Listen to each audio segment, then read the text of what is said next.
And it's Keith Urban Day.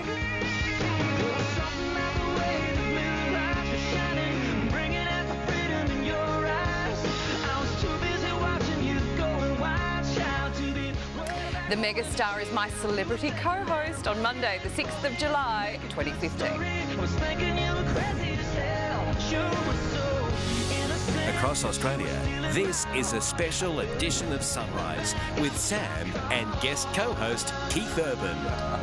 Here he is in the flesh. It's not every day you get to co-host the show with the music megastar Keith Urban. How are you, Welcome to Sam? Sunrise. Thank you. Very well. How are you? I'm well. Yeah. I'm in Koshy spot. It's a weird feeling. We like it. You should stay. Really? Yeah. Okay, sorry, mate. You're out of a job. Yeah. Koshy who? And you're all right with the early start this morning? Well, I'm a bit jet lagged, so it's like perfect. I was up at 1 a.m. Oh, good. So why not come in and do a TV Come show? in any time when you're jet lagged. We're always here for you, Keith. Thank you. Appreciate that. We'll get rid of the other bloke and you can get See, the other bloke, he's lost a name, everything now. exactly. Unbelievable. Anyway, it's lovely to have you here. It's nice to be here. We've got a lot planned for you this morning. We actually even planned some more stuff overnight. So I'm a little nervous. you mentioned things on the conference call and they happened. Yeah, oh well. I don't know We'll what I get was to the thinking. mechanical bull later on. There is an actual mechanical ball over there. Look at the time. I gotta. No, you've got to stay. Security, Okay. keep him here. Let's get the day started. Here's Nat with all the news. Thank you very much, Sam. Good morning. Leading the news, Greece's future hangs in the balance with the majority of voters overwhelmingly rejecting the bailout deal offered by Europe in a referendum overnight. The no vote has taken a commanding lead in early counting. Thousands of anti-austerity protesters are gathered outside the parliament, preemptively celebrating the win. Greece's government says it wants to resume talks with the European Union as soon as possible to keep a deal going. French President Francois Hollande will meet German Chancellor Angela Merkel in Paris to discuss the referendum's outcome. The homicide squad has been called in after a man was stabbed to death in Melbourne's southwest. Emergency services were called to Myrtle Street in Werribee just after 8 p.m. after reports a man had been stabbed. The man, who is yet to be formally identified, died on his way to hospital. The circumstances surrounding his death yet to be established. No one has been arrested. Phil Walsh's daughter has made the heartbreaking journey home to Adelaide after hearing her father had been murdered. The family has released a statement saying their hearts are broken. Phil enriched their lives and the lives of many, and for that they are eternally grateful. Yesterday, more than 20,000 AFL fans packed Adelaide Oval to honour the Crows coach at the time Geelong and Adelaide were meant to play. He's just been amazing for our club, and I just want to pay my final respects for him. We are one today, and we're all here for the same reason. Walsh's 26-year-old son remains in police custody, charged with murder. Two men have been stabbed at a McDonald's in southwestern Sydney overnight. Police were called to the fast food restaurant in Bankstown just after 10 o'clock when a fight broke out between two groups in the car park. A 26-year-old man is undergoing surgery after receiving non-life-threatening stab wounds to his chest. A 21-year-old was also treated for gashes to his arm. No arrests have been made. Another man was stabbed at the same McDonald's just over a month ago. The royal family has celebrated Princess Charlotte's christening at Queen Elizabeth's country estate. Little Prince George held his dad's hand as he walked into the private service. Oh, so cute! Almost 4,000 royal fans gathered to see the Cambridges' first public outing since becoming a family of four. I was there for Charlotte when she was born, and I've got to be here for the christening, and I think that makes it special. Kate's sister Pippa missed out on becoming a godparent. One of Princess Diana's nieces was among 5 chosen. Ahead on Sunrise today, Bernard Tomic kicked out of the Davis Cup after his extraordinary attack on Tennis Australia. What it means for his court career. Whoops. You're not happy about that, no, are you? I just sensed a little mum tone in there. I know. Straight to your room, Bernard. Someone needs to take Bernard out and say a few words to him. Well, we've tried that, Nash. Yes. A couple of years ago at the Open, I went and had a hit with him on court. Tried to get him on the straight and narrow. Yeah. Hasn't That worked. didn't pan out so No, good. exactly. You're Look next. where you ended up. My turn next. You go and sort him out. Mind you, he was good for about 20 minutes. After that, he was Yeah. gone Right. again. Geez, you got the power, don't you? Well, for 20 Amazing. minutes. Yeah. Incredible. That's it. Anyway, yes, we'll talk about Bernard Tomic, naughty boy, later on. Let's get some weather now for your Monday. Nuala is on the Gold Coast. Nuala, say hello to Keith Urban. Oh, hello, Keith. Hi, That is Noah. so cool that you're on our show. In fact, we've made a few special weather urban adaptations. We've included kombucha on the forecast for today. Fantastic. There's also a surprise guitar segment that I've requested as well, but you have to wait a little bit longer for that. Gold Coast, right? So lap of the map. You can't wait, Yeah, Nuala. it's not what you expect. It's not. In fact, yeah, I can't wait. Anyway, Gold Coast. This is where the lap of the map has brought us, and you wouldn't expect to find Count Dracula here. For one, there's a lot of sunshine. I don't think he likes that so much, but you would expect to find Dracula's Cabaret because it's been entertaining both Australians and tourists from around the world for over 30 years. Apparently, I'm told 3 million people have taken a bite out of this experience, and this morning it's about to become 3,000,001. But first, let's take a look at today's forecast. Sunrise weather brought to you by Inner Health Immune Booster, because there's better things to do than be sick. Cool winds in the wake of a front are bringing showers to Tasmania and a few isolated showers to southern South Australia. A high-pressure ridge is causing areas of frost and fog across inland Victoria and New South Wales, and brisk winds across southern WA are generating the odd shower. So sunny and 23 for Caboolture, with a chance of a morning fog. Sunny for Brisbane with a top of 24, sunny and 17 for Sydney, to Canberra 11 degrees after some early fog. A shower or two developing for Melbourne, a top of just 12, Hobart 9 degrees and overcast. A shower or two for Adelaide, a top of 16, showers and 20 for Perth, and Darwin mostly sunny and 30 degrees. Okay, here goes. No! Are you ready, Nuala? Yes. Come on through. Thank you. This way. Okay. You look a bit nervous. Little bit. You'll be okay. Thousands have ridden this train into the theatre before you. I want you to take a seat right here, my friend. Okay. This is it. Right. What could go wrong? Good luck to you. Exactly. I've heard it's going to be a scream. It will be a scream. Oh, look at that. See you in half an hour, I hope. Is it a guy?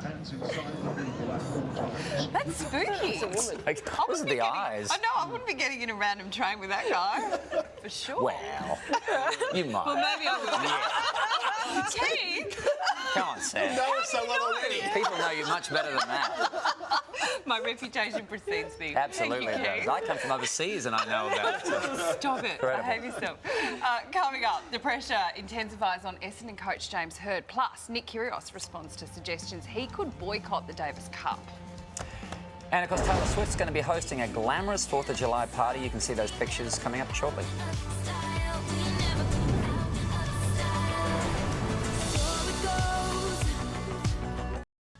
Now back to a special edition of Sunrise on 7 with Sam and guest co-host Keith Urban. And Keith's dedicated. It looks as cold out there as it is in here. Almost. Thank you for saying that, Keith. Can you please be our You've got a heater under here. I know. It's insane. Which, can I just tell you my favourite thing this morning when I said, Keith, do you want to share my heater under the desk? He said, that's so J-Lo. Well, she's got a heater under the desk as well. It's so cold. We've It's been a much trying bigger heater, of course. But Yeah. Yes. Really? She also needs a lot of warmth. It's cold in there too. Yeah. Tell us about it. All right, let's get some sport, shall we? All right, let me warm you up a little bit. Essendon coach James Hird admits he is under intense pressure but maintains he is still the right man to guide the struggling Bombers. Yesterday's humiliating 110-point loss to St Kilda has left Hird's future at the club in pretty serious doubt. I still believe that I can coach this group, but yeah, that's my own belief. Whether it's other people's belief, we'll see. Two crucial second-half goals from Matthew Pavlich helped competition leaders Fremantle defeat the bottom-placed Lions by 36 points in Perth. The Blues have set up camp in enemy territory ahead of Wednesday's State of Origin decider at Suncorp Stadium. Hooker Robbie Farah is rated just a 50-50 chance to overcome his broken hand. The San Francisco 49ers recruit Jarrett Hayne will join the Blues in camp today to support his former teammates. At Brookvale Oval yesterday, Axe Maroon star Dolly Evans helped guide Manly to a 12-point win over Cronulla. Nick Kyrgios has dismissed reports he could boycott Australia's upcoming Davis Cup quarter-final in support of suspended teammate Bernard Tomic. Kyrgios said on Facebook that as long as he is fit and healthy, he will never pass up the opportunity to represent his country. Tomic was dumped from the team to play Kazakhstan after savaging Tennis Australia bosses in a media conference. Kyrgios can reach the Wimbledon quarterfinals tonight with a win over Ricard Gasquet. You'll see that live on 7-2 from 8:30 Eastern Time. Yet another engine problem has forced Daniel Ricciardo to retire from the British Formula One Grand Prix on lap 22.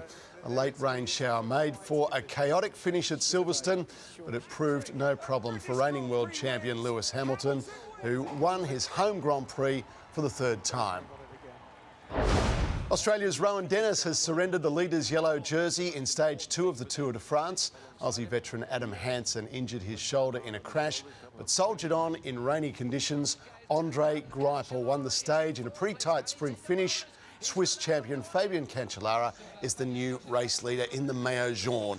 That's the first time this Tour de France I've been able to say Maillot Jaune, which is the yellow jersey, which I just like to say. You love it. Beautiful. Yeah. Just rolls off the tongue. Doesn't it? Don't say that. You're starting. He just thinks he's really good at The language of love. The language of love. From Geelong to the Maillot Jaune. Exactly. Yep, from Corio Bay to the Champs-Elysees. The Champs-Elysees, yeah, that's right, mate. Beautiful, so romantic. Oh, Brett. There you go. You're really turning it on today, aren't you? Okay, coming up after the break, food for thought. Why gluten-free isn't as healthy as we were told. I don't know what gluten is, but apparently it's delicious.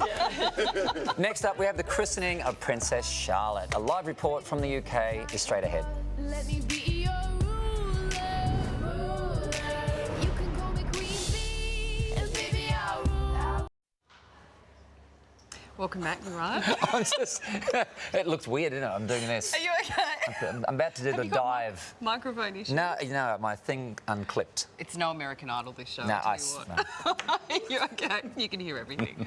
All right, let's do some christening stuff, shall we? All right. The royal family has gathered overnight for the christening of beautiful Princess Charlotte. And joining us from near Sandringham Estate in the UK is Sunrise Royal Editor Rob Jobson. Jobbo, good morning to you. How did it all go? Well, it went very, very well. There were thousands of people here earlier, all just to see little Charlotte, because it was the first public outing, Sam, of William, Kate, George and Charlotte together. They walked up from Sandringham House. She looked very sort of stylish, an icon really, and they were all together. Little George was paying attention, looking at all the crowds and giving them a wave. But it was the first. It was a design by William and Kate, because they hadn't really, nobody's seen them all together before. So this was the first time. It's extraordinary, isn't it? How did they time the moods? I mean, because George looks in good form, doesn't he? Oh, the moods of the kids. I know. They're making it look so perfect, aren't they? Yeah. Now, there was a lot of speculation about I'm not sure, who would though, be Sam, about the... I was just going to ask you, mate, there's been a lot of speculation about who is going to be the godparents, and there's obviously no royals among the 5 chosen by William and Kate. Yeah, the actual choice of the names are probably pretty faceless, except for Laura Fellows, who's William's cousin. That was another nod to Princess Diana, because she was one of Princess Diana's nieces, and therefore, you know, Diana was christened just behind me where the church is. You can't see it. Right. And also, of course, you had that link as well. So there was a lot of nods to Diana, really, in this christening, even though, sadly, she couldn't be here, obviously. Yeah. No. She would have loved this. She would have. They are just the most perfect-looking family, aren't they? Anyone hoping for a glimpse of Prince Harry was disappointed. Where's he, Rob? Harry is as far away as he could possibly be in Africa. He's actually acting as a ranger with trying to save wildlife right in the roar of Africa, and he's going to be gone for about 3 months. So all the talk about him being a godparent was all just baloney, really. So, you know, they kept it very low-key on that side of things. As I say, Laura Fellows, someone who used to be out on holiday with William and Harry and with their little kids, but you haven't nobody most of the time you won't know any of these people, but it was a cute outing. There was a lot of royals there and thousands of people to see it. So it was a positive day for the royal family. And doesn't the Queen look beautiful in her pale pink? She's going strong, isn't she? I think she's 89. Oh, she's it's extraordinary. And so gorgeous. Yeah, nice little beautiful. pale pink nod to a little girl. All right, thanks, Jobbo. We'll talk to you soon. Thanks, Rob. Ahead on Sunrise, no more part-time work. Why more and more young Aussies are shunning a job after school. And bull riding champion, the man who puts his life on the line for the sport he loves. He's amazing. Love it. Isn't that awesome? Incredible. I wear those when I tour. Your fans are a wild bunch. The helmet and everything. This is Keith Urban Day on Sunrise.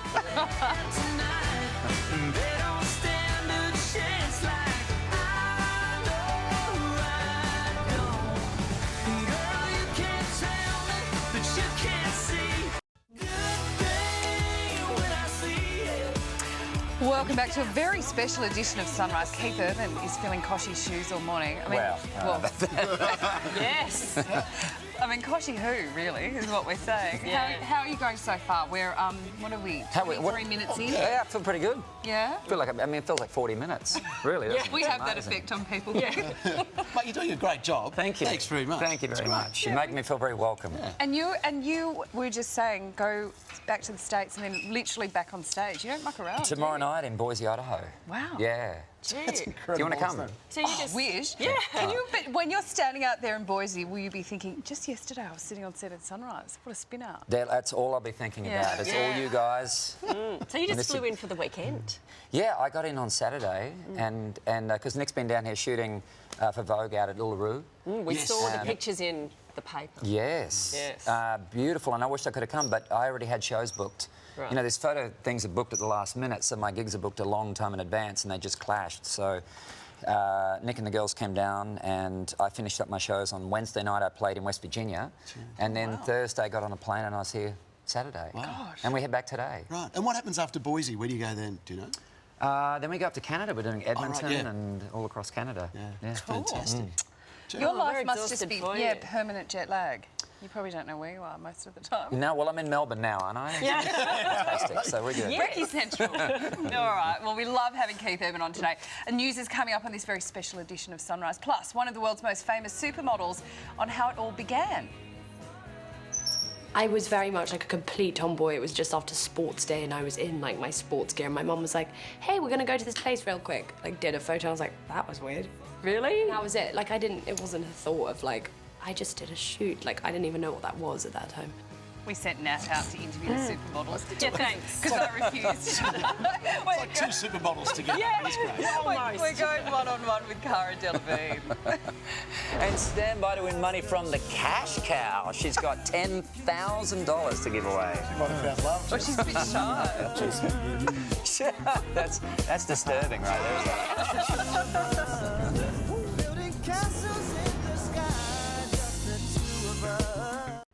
Welcome back to Sunrise with Keith Urban filling in for, what's his name? It's a tough crowd. Yeah. Right now it's time for the news with Nat. Thanks, Keith Urban. Nice to have you. Leading the news, Greece's future hangs in the balance today with the majority of voters overwhelmingly rejecting the bailout deal offered by Europe in a referendum overnight. 7 News Europe correspondent Hugh Whitfeld is in Athens for us. Hugh, what's the reaction on the streets today?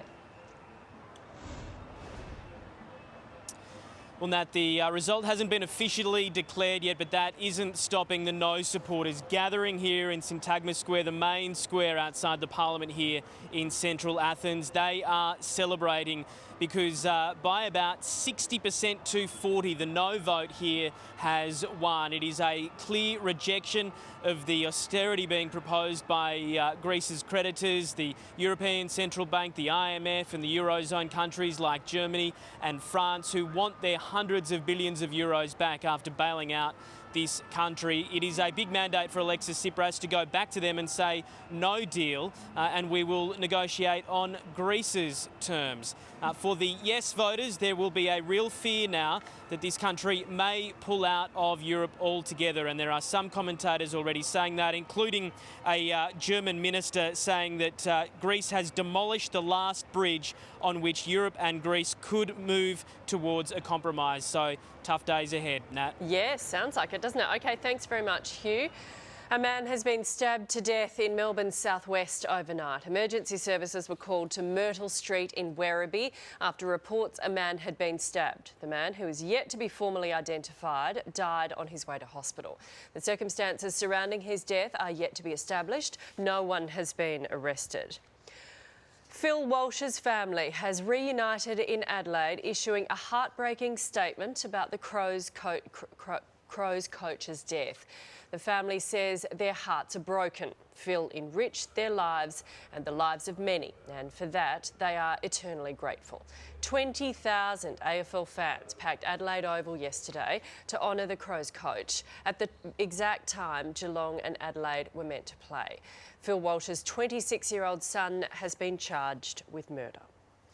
Princess Charlotte has been christened at a low-key service at the Queen's private estate overnight. Let's go live to Sunrise reporter Ben Lewis, who's in Sandringham. Ben, it was the Cambridge's first appearance as a family of four, wasn't it? Nat, that's correct, it was, and that special moment was viewed by thousands of members of the general public who were invited into the Queen's private Sandringham estate by Will and Kate because they wanted to share the joyous occasion. Princess Charlotte was wheeled in a vintage pram by her mother. The pram was actually first owned by the Queen. She pushed her kids around in it back in the 1950s. And then there was Prince George, once again doing his best effort to steal the show, walking hand in hand with his father in another one of his very cute-looking vintage outfits. As for the actual service itself, it was quite a small, intimate affair. Only 21 people were on the guest list, including, of course, the Queen and the Duke of Edinburgh, Charles and Camilla, the Middletons, and Princess Charlotte's 5 godparents. None of them are big royal names. They're all friends and family of Will and Kate, although one of them is the niece of the late Princess Diana. The day ended with tea and cake at Sandringham House. The cake was actually from one of the tiers of Kate and Will's wedding cake saved from back in 2011. Nat, funnily enough, none of the general public were invited into that little shindig. Yes, funnily enough, you missed your invite. What gorgeous shots. Thanks very much, Ben. Let's get some finance news now. The Dow fell 28 points, the Nasdaq gained 4, Germany's DAX dropped 41. Commodities, gold $1,167 an ounce, oil $55 a barrel, Aussie dollar 74.5 US cents, just under 91 yen, $1.12 New Zealand. Let's take a look at the week ahead with Craig James from CommSec this morning. Craig, what impact will that Greek decision have on our market, if any? Well, we've already seen the reaction, Nat. We've seen something like a ½ a cent taken off the Aussie dollar and a cent taken off the euro. And now the movement is into safe haven currencies like the US dollar and the Japanese yen, and certainly they're gaining this morning. In terms of the share market, likely to fall probably around about 1% at the open. That's probably the best guess that we can come up with at present. Really depends on what the European leaders and the Greek leaders say in the next couple of hours. In terms of our week, well, ordinarily today we'd be talking about Saints victory against Essendon or the Reserve Bank board meeting Essendon tomorrow, but they're going to basically be pushed away because of Greece, and Greece will be the focus over the next couple of days. Yeah, it wasn't really a win, it was a shellacking, wasn't it? Anyway, well done. Thank you very much, Craig. Coming up on Sunrise this morning, Billy Joel finds his new uptown girl, the Piano Man, marries on Long Island. We'll explain why it was all a bit of a surprise. First, here's Brett. Craig James is going to wear out that tie the way they're going. Good stuff. Good on you, Craig. Scott Camporelli is expected to be installed as interim coach of the Adelaide Crows today. The former Carlton star has been assistant with the Crows for the last 5 years. In Perth yesterday, Fremantle defeated bottom place Brisbane by 36 points, but the competition leaders are claiming underdog status for Sunday's big clash with reigning premiers Hawthorn. We know they've been the benchmark team, don't we? 3 grand finals, 2 premierships. Going quite well. The old race to be underdog is on. Essendon coach James Hird admits he's under pressure to hold his job after the Bombers' humiliating 110-point loss to St Kilda. Yes, pump the air, Craig James. Serial sledger Justin Hodges says the Maroons' sole focus will be on playing football in Wednesday's Origin decider at Suncorp Stadium. For his final Origin camp, the Veterans Centre requested that all staff members, right down to the bus driver, take part in the team's dreaded early wake-up swim. You'd be glad to be that bus driver, wouldn't you? That's a bit rough. The Blues are making no secret of their plans to target rookie Queenslander Dane Gagai. Budgie smugglers, mate. It's tradition. Nick Kyrgios has dismissed reports he could boycott this month's Davis Cup quarter-final against Kazakhstan in support of suspended teammate Bernard Tomic. Kyrgios says that as long as he's fit and healthy, he'll never pass up the chance to play for Australia.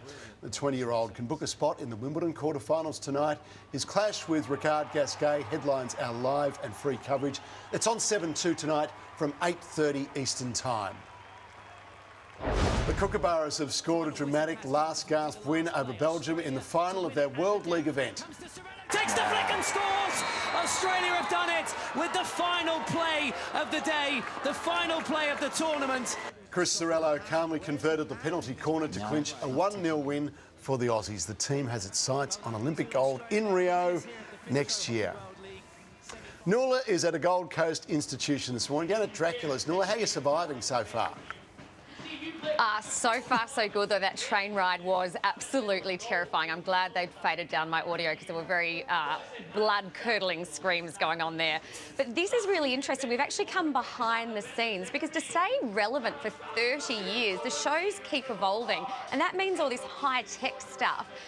In some gross oversight, Barrett, they've actually left me alone in what is essentially the enterprise of this. So, I'm not going to press any red buttons because I know they're bad, but this yellow one looks fun. What does this one do? Oh, oh, and maybe I can make them louder as well. Let's fade them up. There we go. What is that? Wow, raising music to new heights. Is this giving you some ideas? This is Nuala's Gold Coast really swim. weird, Nuala. You know what, I feel kind of omnipotent. I feel like I wish I had this kind of control over the weather, actually, because I'd bring some warmer weather to the southeast where it is pretty wintry over the next few days. Let's take a look at the rest of today's forecast. Sunrise weather brought to you by Inner Health Immune Booster, because there's better things to do than be sick. Cool winds in the wake of a front are bringing showers to Tasmania and a few isolated showers to southern South Australia. A high-pressure ridge is causing areas of frost and fog across inland Victoria and New South Wales, and brisk winds across southern WA are generating the odd shower. So Brisbane today, sunny with a top of 24, sunny tomorrow, possible shower on Wednesday, a shower or two on Thursday and Friday. Sydney, sunny and 17 today, a shower or two for the rest of the week, temps in the high teens. To Canberra, 11 today with early fog, a possible shower tomorrow, cloudy on Wednesday and Thursday. Melbourne, a shower or two developing today with a top of 12, partly cloudy from tomorrow until Thursday, a possible shower on Friday. Hobart today, 9 degrees and cloudy, a possible shower tomorrow, sunny on Wednesday, cloud about again on Thursday and Friday.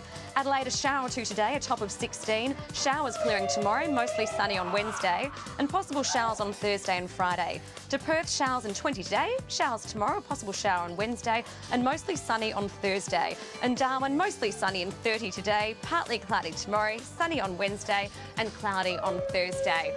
Now, on a serious note, we actually came here last night to do a bit of a recce, and it was genuinely spooky. Apparently, this is called Dracula's Castle, is haunted. There are some freaky stories going around. And on that note, we can't find our sound guy.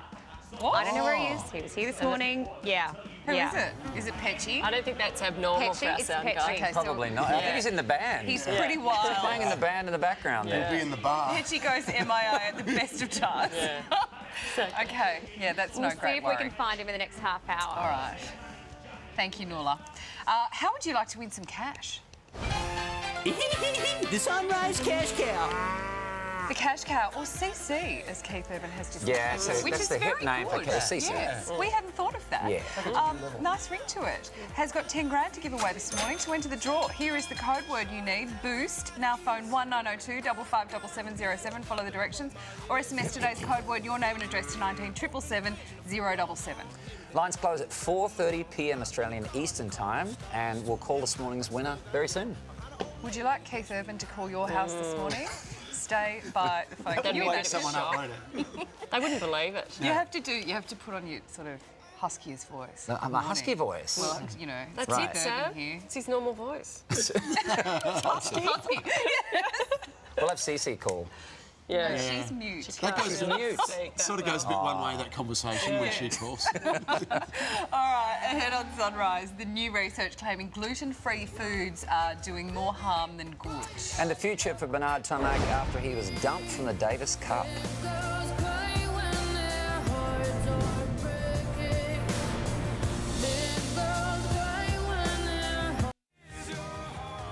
Our friends at Accor have something different for a winter getaway. Sunrise viewers can stay at the Novotel Darwin Atrium and enjoy Darwin's balmy weather and eclectic culture. Eclectic in capital letters.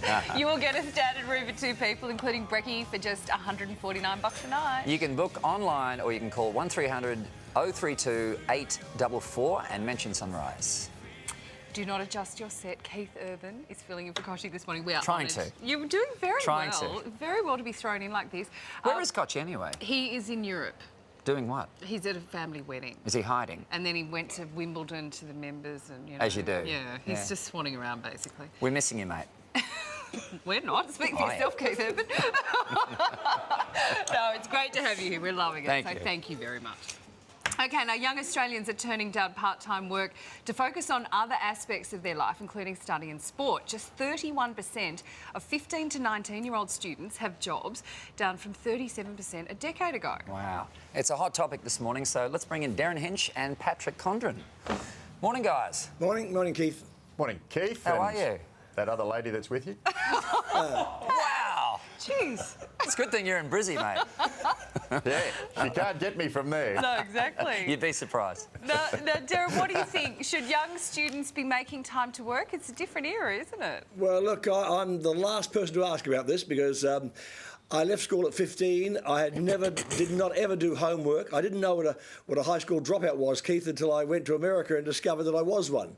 So, but I have a family friend. She's 16. They study like crazy. She works at the local newsagent every Saturday morning and umpires AFL football on Saturday afternoons. Kids these days work so hard at school, we'd never compete. Yeah, I agree with that too. Yeah. I left school at 15 as well, mate, and I was playing 5 nights a week in a band. And neither of us done any good for ourselves. It's terrible, isn't it? And I ended up hosting this show, so just stay in school, kids. We both end up on This Sunrise. could happen to you too. Jeez. Oh, that's hilarious. Well, I can tell you that I stuck around beyond 15, but I only went to school because my mum used to make great lunches, and that's the only reason I actually went Couldn't to you school. stay home and have those, mate? Well, that would have interfered with yeah, well, let's not go down that road, Keith. Let's not go down that road. But I did a little survey this morning. I was taking 3 young women to rowing at 5 o'clock on the Brisbane River. And I did a little survey. I said to them, I'm going to be talking about whether or not you girls should have jobs, part-time jobs at this stage. And as one, they squawked and said, where would we get the time between studying, they're all in grade 10, between 15 and 16 years old. So they haven't got time between studying, rowing. My daughter swims as well. So there's all these extra curricular activities that the kids are expected to take part in. But can you imagine the conversation that we would be having if a poll came out and said not enough kids are spending enough time doing their study. So I think if kids are studying and setting themselves up for a good job in the future, not all of us can be human headlines or famous musicians, unfortunately. Yeah. Not of us that talented. So some kids have got to go to school and work hard. Exactly. Am I the human headline, by the way? No, you're not the human headline. Not sure which one I was. Yeah, and look, you're a long time working, aren't you? If you're studying, put your energy into that. There's plenty of time to get a job. Now, Keith, you're going to love this one. The Sydney Opera House is one of the most photographed spots in Australia, but the Opera House is discouraging the use of selfie sticks inside. Good. Even during intervals. Can't stand those stupid things. Pat, do you use a selfie stick? Here's one I prepared earlier. I've pinched that. Now, they're quite beastie things. I mean, look, this thing can go out forever. Mate, is that a selfie stick or you're just happy to see me? Not that there's anything wrong with that. No. There's this... I mean, they're quite beastie. I mean, if you're waving them around at full extension, you can be belting people. I think it's a terrific idea. Ban them. Ban them. Have you banned them from your concerts, Keith? Can we just stick... let's stay on the subject of selfie sticks, if we could, for a minute, mate. Yes. I actually haven't seen any at our concerts. I just think they're a little bit insane. And I think one of the phone companies have actually come up with a new thing on their phone where you choose the selfie app, you know, and it actually makes instead of doing this with your hand, it makes the screen do it longer. But, you know, but Harry Connick's got an interesting theory. He believes that in about 120 years, human evolution will see to it that the right arm is slightly longer than the left in order to accommodate the selfie. Which he's probably right. That's no good to me because I'm left-handed. Well, you'll have a longer left arm. Darren, do you own a selfie stick? No, I don't own one. I think they're probably dangerous at the Opera House, and they're right to ban them. Yes. Couldn't agree more. Okay, guys. Thanks, gents. See you soon. Yes, that's enough. Thank you, boys. Pat Condren. So stick your selfie sticks. Go Keith Urban. All right, the news is coming up. Plus, the christening of Princess Charlotte. We are live to the UK for the special day for the royal family. And we take you inside Taylor Swift's huge 4th of July party. Looks good. You are watching a special edition of Sunrise with Keith Urban co-hosting. There was something about the way the blue lights were shining, bringing out the freedom in your eyes. I was too busy watching you going wild, child, to be. This Sunrise Showbiz report brought to you by Australian Pork. Pork fillets have less than half the fat of beef fillets. They're also a valuable source of iron. Get some pork on your fork. Let's go to Showbiz editor Nelson Aspen. Nelson, what a special day we've got here in the studio. We're very excited. Keith Urban Day. I know. Welcome, Keith. Has anybody Nelson. said happy belated anniversary to you? You guys just celebrated a wedding anniversary. Thank you so much. We had a beautiful anniversary. Yeah, I was outside the church going, hello, look at me. I want to see the bride. I remember you. Yeah. That's exactly what he did. Yes, the restraining order has had no effect at all. Terrible. Lots of rice. That's good. We love it. Now, the stars have celebrated 4th of July. That's right. It was America's birthday over the weekend, and nobody celebrated like Taylor Swift at her Rhode Island estate. And of course, she shared on social media lots of photos with her famous friends. She was hanging out with the model Gigi Hadid and Joe and Nick Jonas. You know, nothing like having a couple Jonas brothers show off. And she also showed off her new beau, Calvin Harris, with the caption, "Friendly relations between Scotland and America." Looks very friendly and yet somehow wholesome, too. Taylor's very good at that. And she posted one with her friend Ed Sheeran. Also, he was tagging along. And in other celebrity selfies from the July 4th festivities, the always camera-friendly Kim Kardashian got into the spirit, looking all red, white, and bumpy with her little pregnancy bump there. And Miley Cyrus also dressed up in patriotic style. Wow. Keith, did you celebrate the Independence Day holiday at all this I was going to wear what Miley was wearing too. I'm so glad I didn't do that. That would have been awkward. Would have been so embarrassing. Would have been awkward, yeah. And of course, if Keith wasn't here, he would have been at Taylor Swift's place for that little tiny party. I actually landed here on the 4th, on the morning of the 4th, so we celebrated here. Yeah. All right, thank you, Nasman. We'll see you soon. Top stories now on Sunrise. Breaking this morning, the Greeks vote no and reject spending cuts and higher taxes, what the referendum means for the world. New this morning, Phil Walsh's family speaks out after 20,000 fans honour the slain Crows coach. New from overnight, Princess Charlotte christened. We have the pictures you want to see from the royal family's big day out. Plus, one of the world's most famous supermodels. We're one-on-one with Cara Delevingne. And it's Keith Urban Day.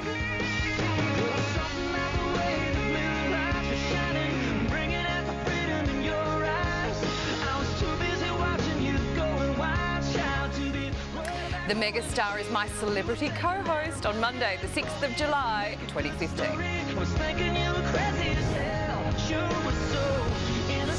Across Australia, this is a special edition of Sunrise with Sam and guest co-host Keith Urban. Hello again.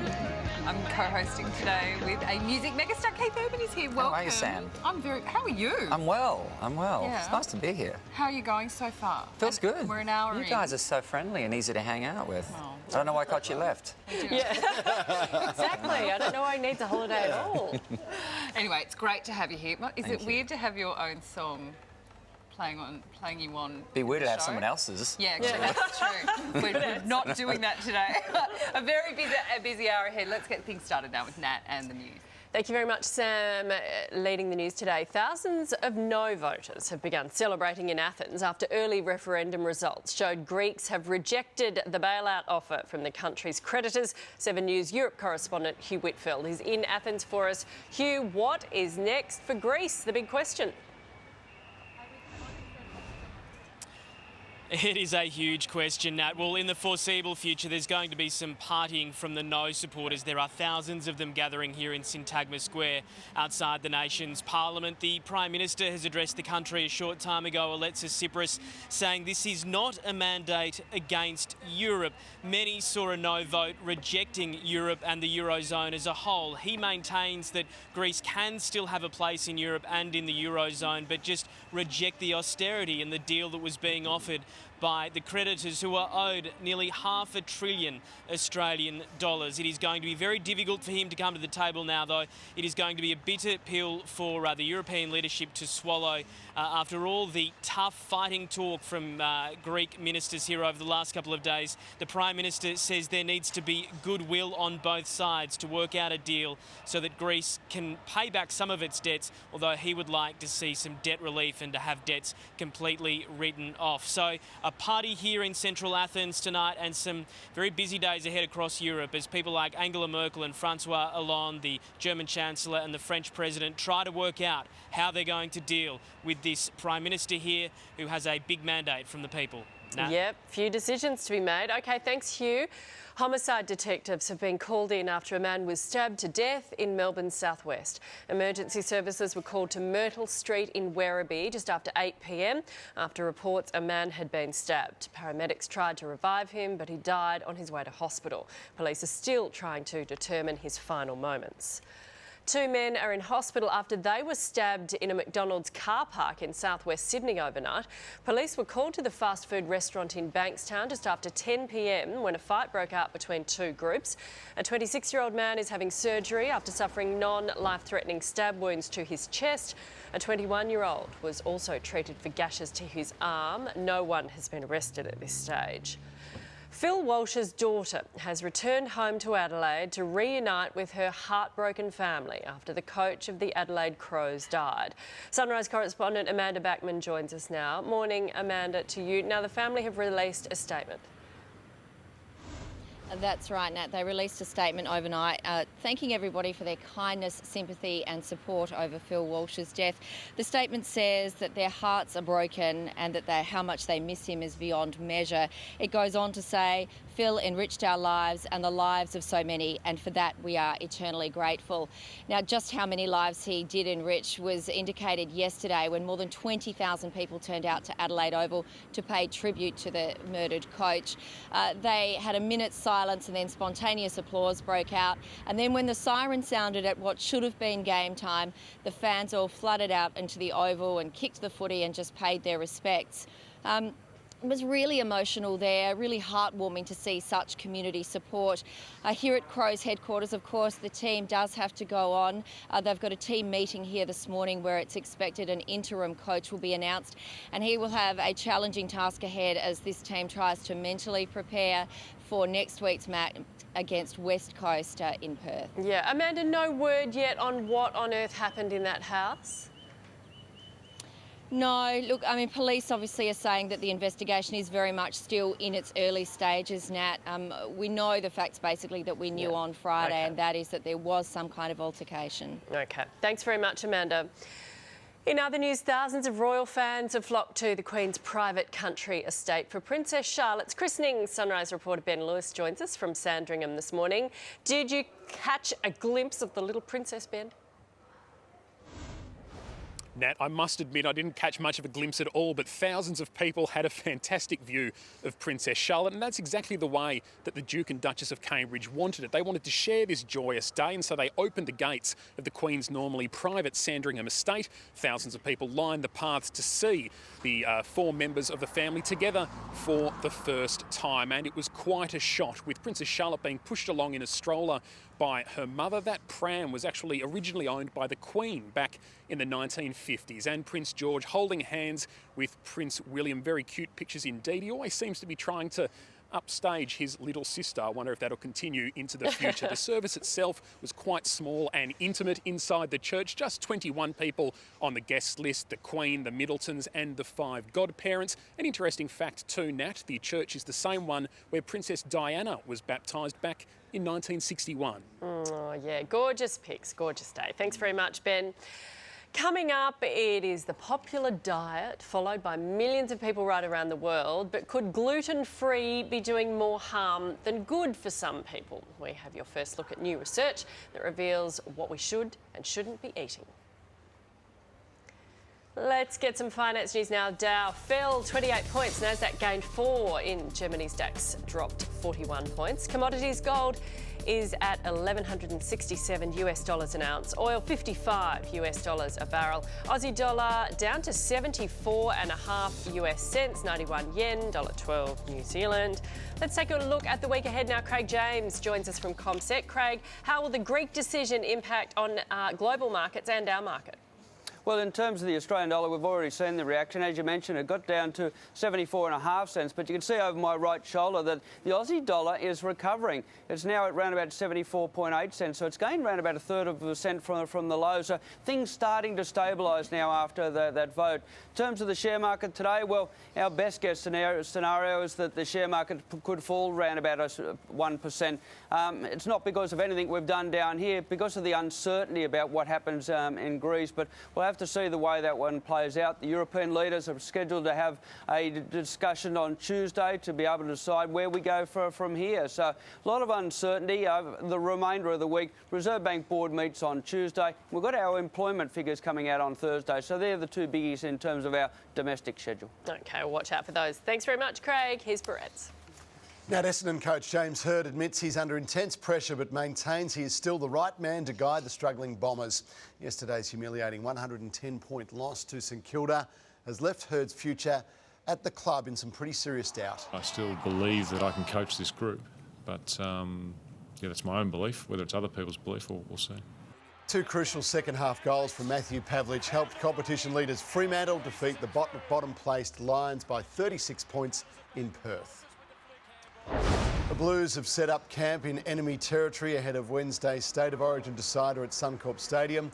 Hooker Robbie Farah is rated just a 50-50 chance to overcome his broken hand. The San Francisco 49ers recruit Jared Hayne will join the Blues in camp today to support his former teammates. At Brookvale Oval yesterday, Axe-Maroon star Dolly Cherry-Evans helped guide Manly to a 12-point win over Cronulla. Nick Kyrgios has dismissed reports he could boycott Australia's upcoming Davis Cup quarter-final in support of suspended teammate Bernard Tomic. Kyrgios said on Facebook that as long as he's fit and healthy, he will never pass up the opportunity to represent his country. Tomic was dumped from the team to play Kazakhstan after savaging Tennis Australia bosses in a media conference. Kyrgios can reach the Wimbledon quarterfinals tonight with a win over Ricard Gasquet. Now you'll see it live on 7-2, that's from 8:30 Eastern Time. Yet another engine problem forced Daniel Ricciardo to retire from the British Formula One Grand Prix on lap 22. A late rain shower made for a chaotic finish at Silverstone, but it proved no problem for reigning world champion Lewis Hamilton, who won his home Grand Prix for the 3rd time. Australia's Rowan Dennis has surrendered the leader's yellow jersey in stage 2 of the Tour de France. Aussie veteran Adam Hansen injured his shoulder in a crash but soldiered on in rainy conditions. Andre Greipel won the stage in a tight sprint finish. Swiss champion Fabian Cancellara is the new race leader. Sunrise weather, brought to you by Inner Health Immune Booster. Because there's better things to do than be sick. Let's get some weather for you this Monday now. Norla, what have you got for us? Well, we're still at Dracula's Cabaret, but we thought we'd come behind the scenes and see how they all get transformed here into these ghoulish delights. So Tracy is in charge of the transformation. How long does it take for people to get ready and get their ghoul on?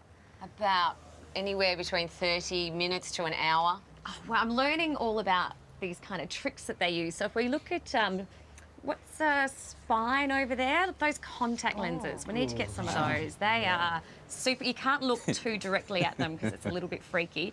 Then, Ruby, can we see how you put your fangs on? Yeah, sure. Love these things. They're actually moulded to individual teeth and they just slip on like that. Oh, very ghoulish. Again, I would like a pair. But my favourite is, can we see the fringe? Yes. This is what I've fallen in love with. Clip-on fringe. Oh, wow. Oh, genius. Yeah. How much time would that save in the morning? Brilliant. Speaking of fringes, there are going to be some showers around the southeast fringe of the country. Oh, well done. Excellent segue. That was a stretch. Thank you. Let's take a look at the rest of the forecast, and Cairns can expect a shower or two today. Mostly sunny for Townsville and Bundaberg, sunny and 23 for Caboolture with the chance of morning fog, Keith's hometown. Sunny for Brisbane with a top of 24, fine for the Gold Coast with some northerly winds. Sunny for Coffs Harbour, mostly sunny for Dubbo and Orange after some early frost. Sunny and 17 for Sydney, sunny for Wollongong and Canberra 11 degrees with some early fog. Showers for Warrnambool, a shower or two developing from Melbourne, the top of 12. A shower or two for Geelong, rain for Launceston, Hobart 9 degrees and cloudy. A shower or two for Adelaide, a top of 16. Showers for Port Lincoln, partly cloudy for Ceduna and Cooper Pedy. Sunny for Alice Springs with some morning frost, and Darwin mostly sunny and a top of 30 today. In WA, a possible shower for Albany, showers and 20 for Perth, partly cloudy for Kalgoorlie, mostly sunny for Geraldton, and sunny for Carnarvon and Broome. And I couldn't resist. I have fallen in love with this. This could save me a lot of time in the morning. What do we reckon? Yeah, it looks like it's yours.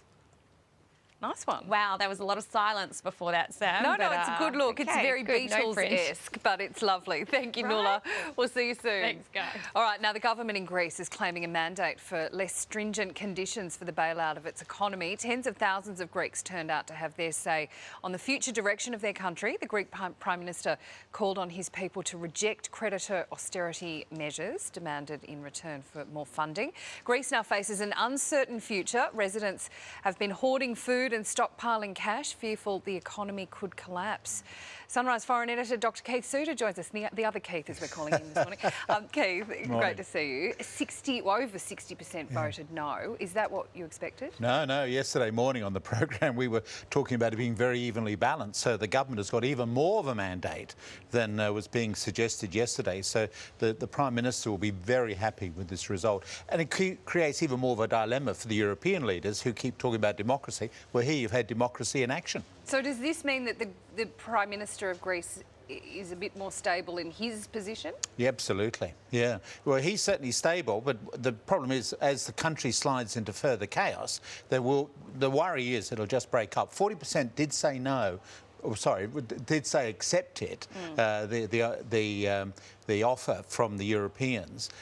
So you've still got a sizable number of people who don't like the current Prime Minister, and the risk is that Greece will start to split up. Oh dear. Okay. What would that mean for Europe? You've got, by the looks of it, it's the older people who said, look, just accept this humiliating deal from the Europeans, and it's the younger ones who said, no, we're going to reject it. And they're the ones who are supporting the Prime Minister, who's himself a very young fellow. OK, so how will Europe and the world react to this? Well, I think we're going to be seeing chaos for the next few days. The banks themselves the Greek banks will start to run out of money by about Wednesday. So if you're in Greece at the moment, you're going to have great difficulty getting any sort of money. They won't be able to import goods into Greece, like medicines, etc. In terms of other governments, it's clearly a real chaos. Remember, people are talking about Greece going out of the euro, but there's no mechanism to leave the euro. So they're actually locked into it. Just really quickly, there's a lot of people there, a lot of tourists, yeah. A lot of everyone I seem to know in Australia is on Greece on holidays. What happens to them? I mean, how are they getting cash out? Well, that means that they're at a very historic period, if there's any comfort to them. But yes, they're being restricted as well in the money. I hope they don't get sick, because there's obviously going to be a limitation on importing the medicines from overseas. Yeah. So the country, don't forget, the Greek economy has shrunk by about 25% since all these measures began 5 years ago. So the Greeks are having to pay more and more money with the smaller and smaller economy. Yeah. OK, watch this space. Absolutely. We continue to wait. Thanks, Keith. Here's Nat. Thanks very much, Sam. Bernard Tomic won't be part of Australia's Davis Cup team. The 22-year-old has accused Tennis Australia of not supporting him or his family. Tomic also launched an attack on tennis great Pat Rafter. He's a mask for these guys, Craig and Steve. They don't want to deal with this. They give it to Pat. You do the work. You take care of this and that and that. He doesn't know what he's doing.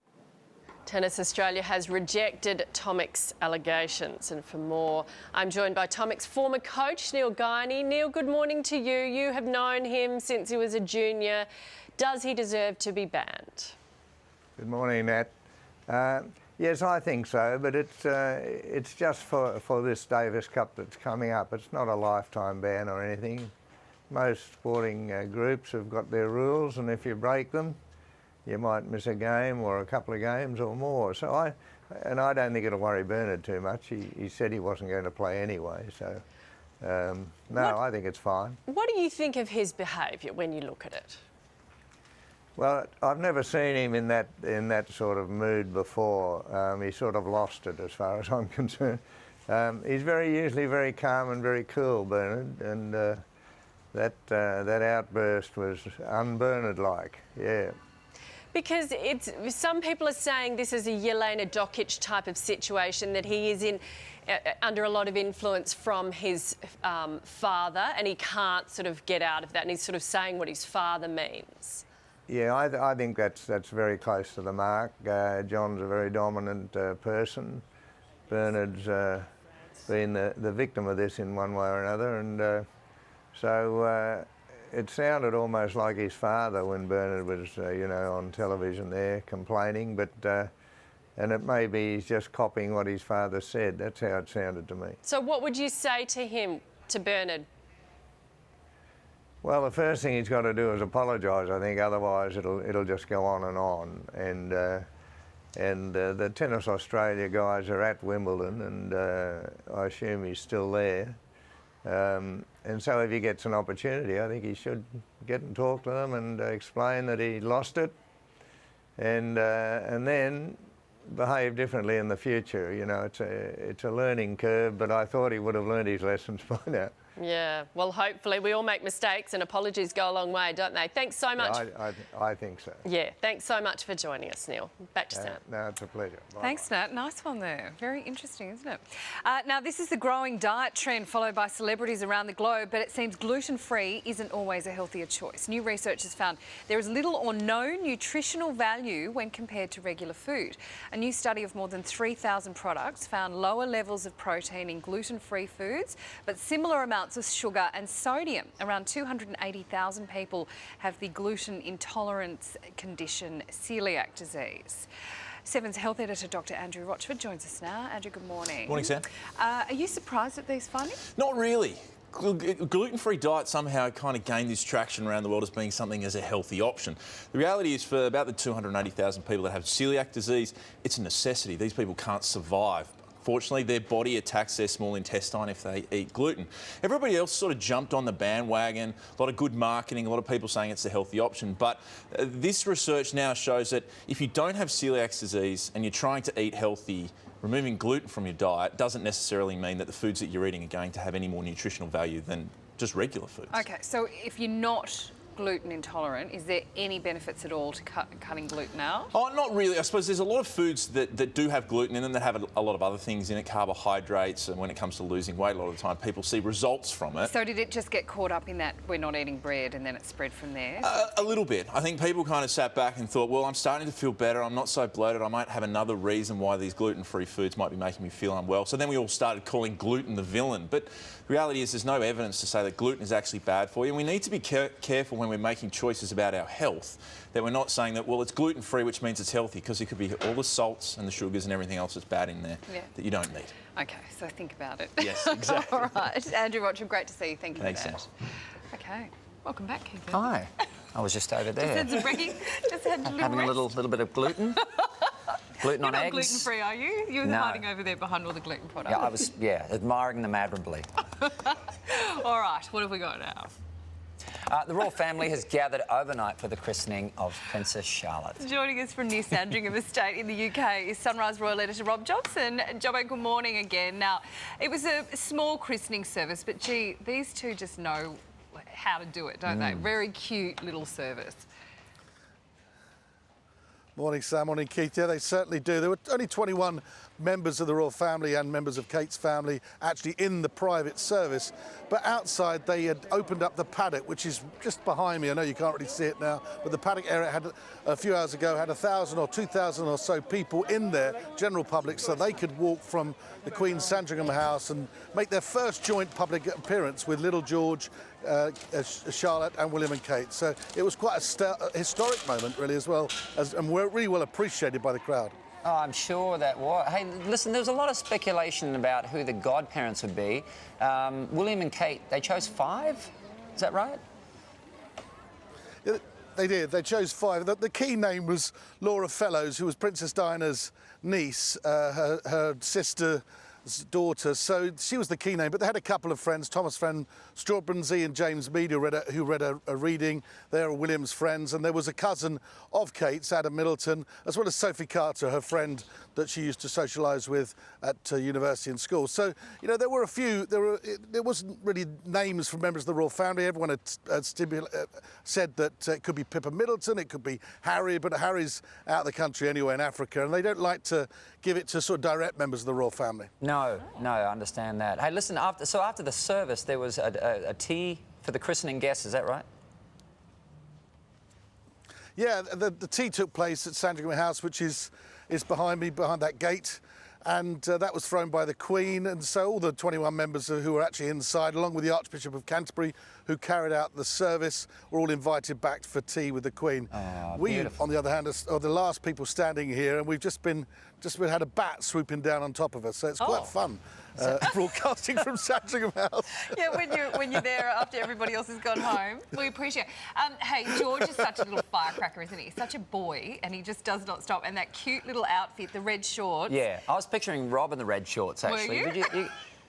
Would you wear those shorts, Rob? You'd look adorable in those, mate. You really would. I don't like the outfit. I mean, it refers back to what Prince William was wearing, but it's a sort of similar outfit to that. But they keep dressing him like Prince William. But you've got to remember, William was in the 80s. I think he should be a bit more trendy, George. I don't know. Maybe I'm wrong. Yeah, maybe right. Yeah, look, it's always very cute, though, it's isn't it? Timeless, really, isn't it? It's that English upper class, very timeless outfit. Very cute, Jobbo. We'll let you get out, away from the bats there. We don't want any mishaps. Cheers. Just go and knock on the door. I'm sure they'll let you in Cheers, for a whiskey. guys. All right, thanks, Jobbo.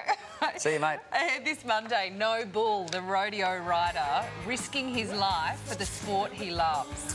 Plus, Cara Delevingne swaps the catwalk for the big screen. Are you going to quit modelling for acting? I'm not going to quit. I hate that word. Quitting is for quitters, and I'm not a quitter. One-on-one with supermodel in Australia. Also, bench pressing bachelor, the fitness guru breaking records and hearts across the country. And Sam, I was going to say it's my name. I was going to say it's Sam Day today. Oh, stop. Every day. Keith Urban Day continues. He's filling in for whatever that bloke's other name is on Sunrise. Every day,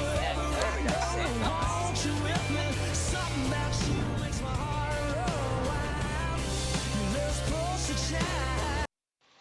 Hello, Dave Andrews in the Gold Coast, famous for fun traffic chopper. Back to work today and week 2 of the school holidays. The roads, have a look at that, absolutely clear as a bell coming along the Pacific Motorway through Tarragindi into Greenslopes, in fact all the way through to the city.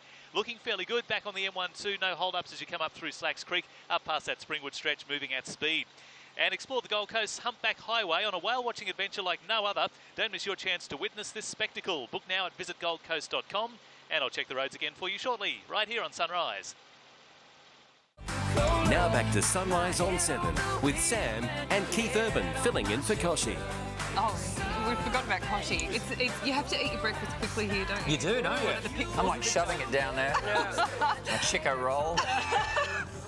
You haven't eaten a Chico roll since you left Kabul. Do they still make them? Yeah. Do they? Do they? Yeah. I think they do. should. They threatened to stop making them, but They're getting rid of some of the Allen's lollies too, I think, right? Spearmint leaves. So you are up. It's on tragic. the It's news. tragic. We did that last week, I know. It's very sad. It's global. Yeah. Not really. No. I believed you then. Okay, it's Keith Urban Day, in case you haven't noticed yet. Brett's is outside with some Keith Urban fans, little monkeys, they call themselves, in the plaza. Brett, it's chilly out there. It's really chilly, actually. I won't be out here for long. But it's sort of like being in a Keith Urban mosh pit out here at the front at the moment.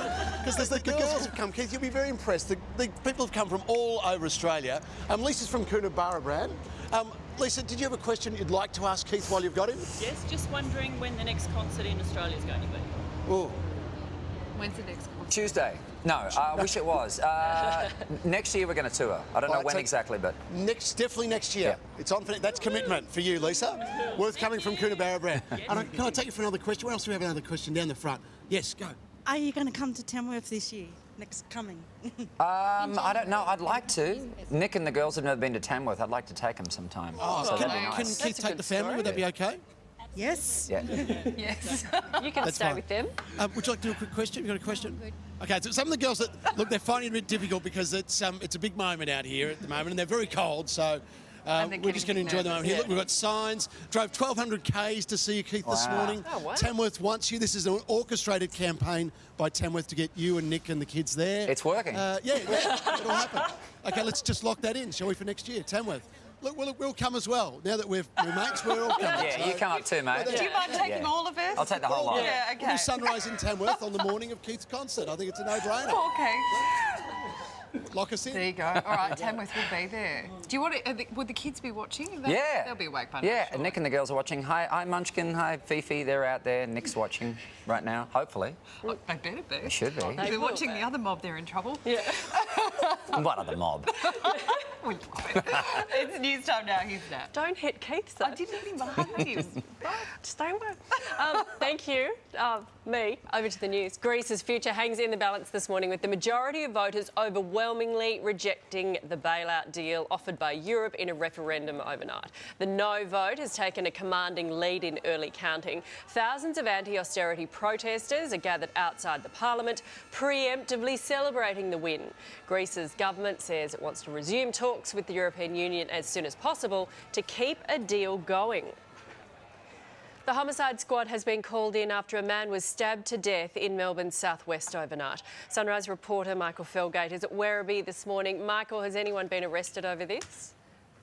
No, Nat, from what we understand, not as yet. The killer is still at large, but it must be said the details are still quite sketchy at this stage. What we do know is that police and paramedics were called to this street in Werribee just after 8 o'clock last night with reports a man had been stabbed. Now, unfortunately, he died en route to the Alfred Hospital after suffering a number of stab wounds. Now, homicide detectives and also the forensic police have spent the night here in this street, scouring the street, door knocking, and also at one particular house. At this stage, the victim has not been formally identified and the exact circumstances surrounding his death are still unknown, Nat. OK, thanks for the update, Michael. Police in Melbourne are also hunting the killer behind a murder at the Crown Metropole Hotel.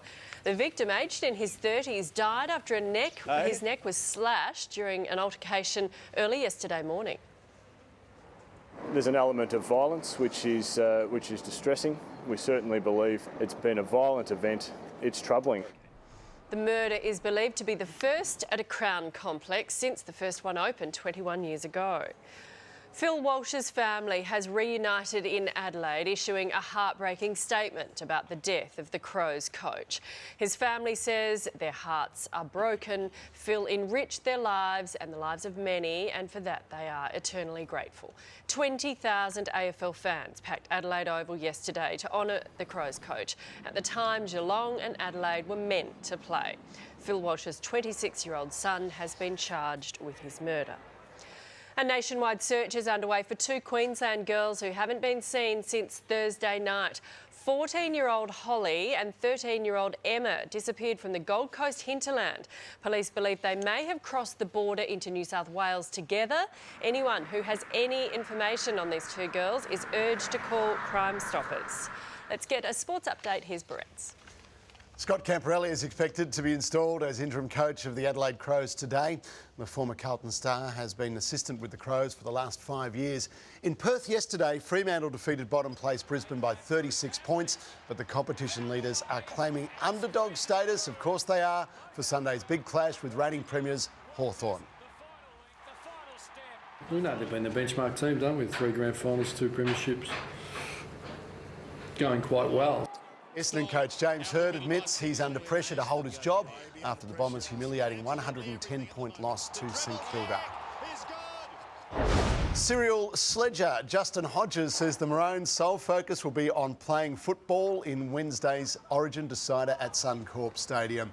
For his final Origin camp, the veteran centre requested that all staff members, right down to the bus driver, take part in the team's dreaded early wake-up swim, where sluggos are compulsory, of course.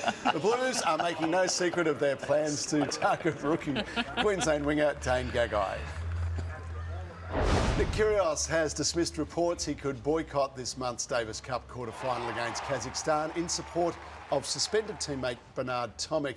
Kyrgios says that as long as he is fit and healthy, he will never pass up the chance to play for Australia.